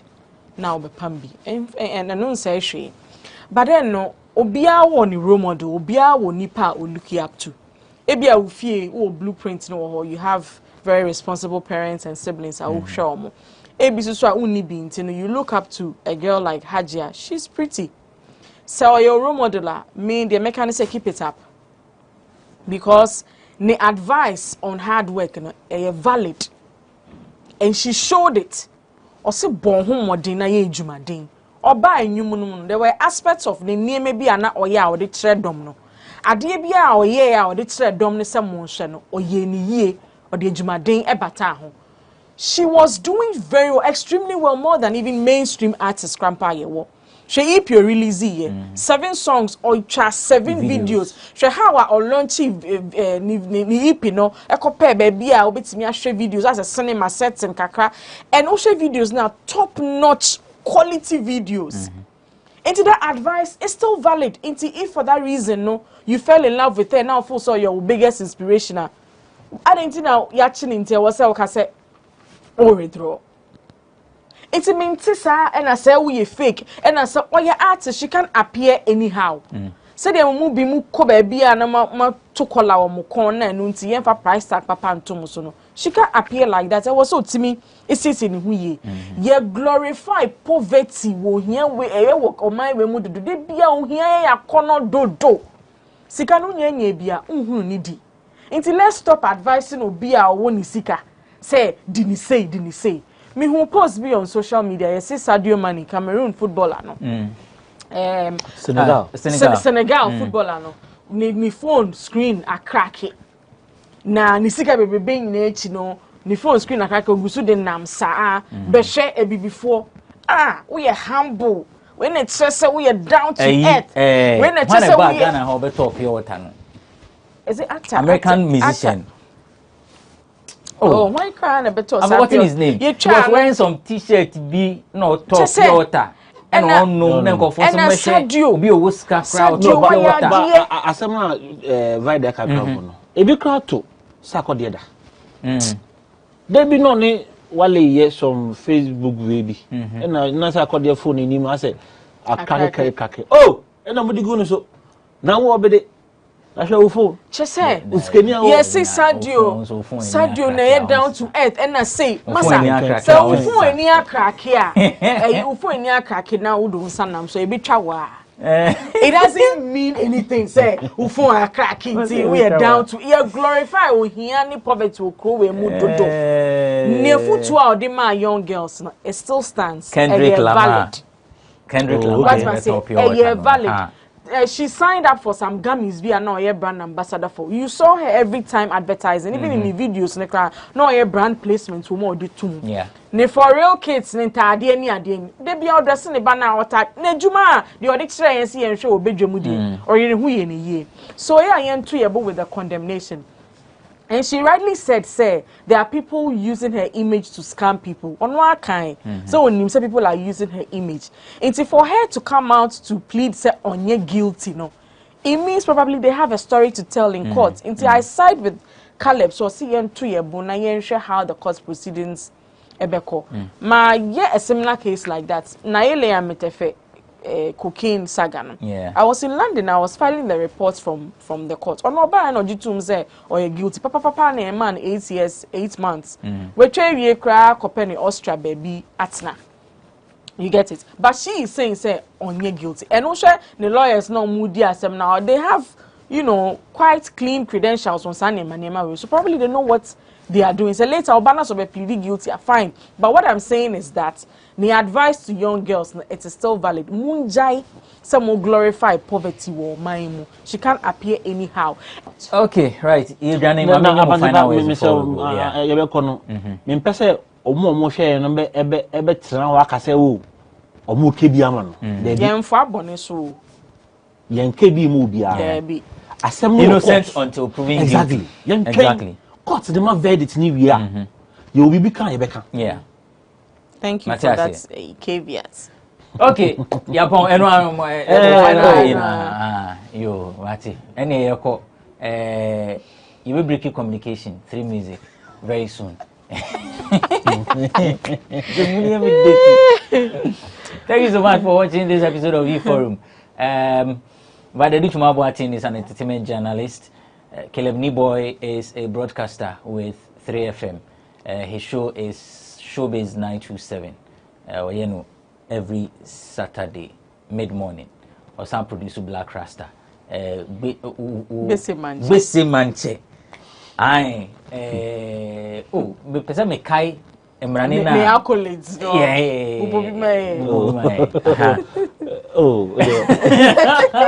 She, ngasa. Rasta I am passing seats back obu. And I say the corals no mubwa. Ono na ebu no. Seats the back obu. Black Rasta and Buno. I want to answer that. Yeah. I want to answer that. But see it nebu. Bakobu. See it nebu. Okay. Thank you so much for watching. Hey. We are back next week. For more news, visit our website www.ghanaweb.com. We'll be back next week with yet another riveting conversation on eForum on GhanaWeb TV. A friend with Benefo Boabin Abrantipa.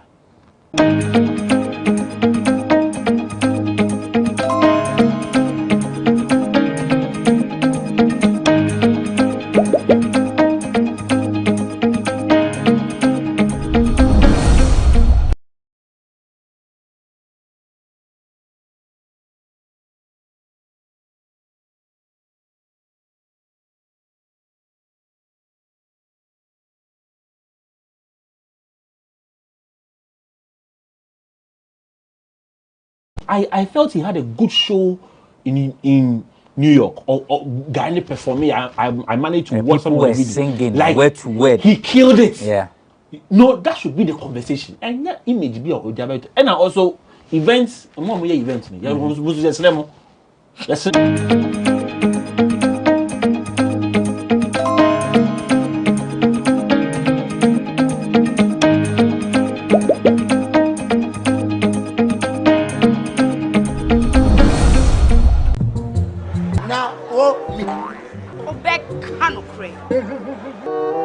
Susu sang kwai bia wan to nam bia man in kwai bebre. Mommy, you fish can see my cotoso. Pepoga, send me sika from Lemonade Finance. Wabra yan to the shade and let me £10. Lemonade Finance. Say they sending money back home from UK, Canada, and now US. I accepted a instant charges.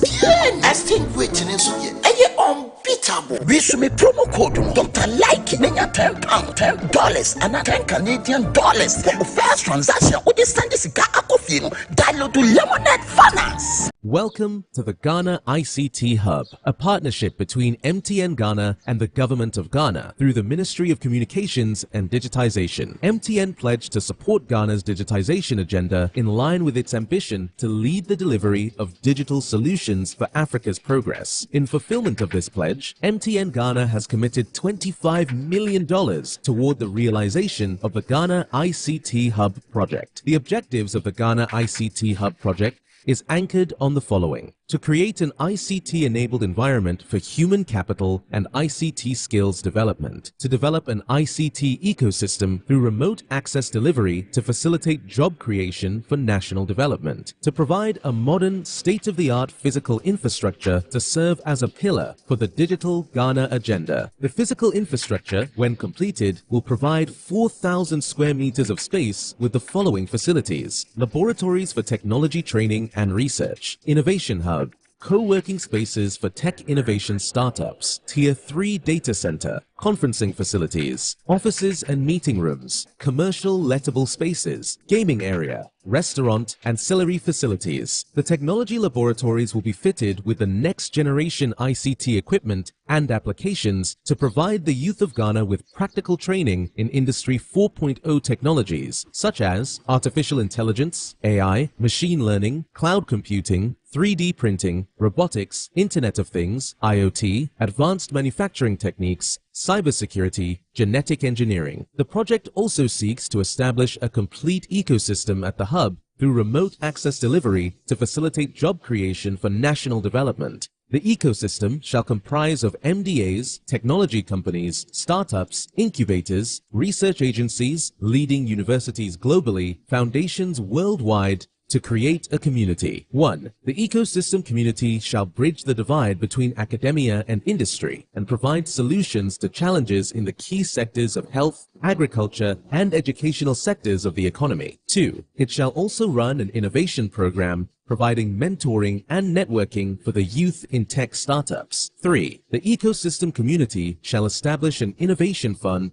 to support startups, research agencies, and other entities in the ecosystem. MTN Ghana and the Ministry of Communications and Digitization are championing the Ghana digital agenda for Ghana's development. Welcome to the digital age.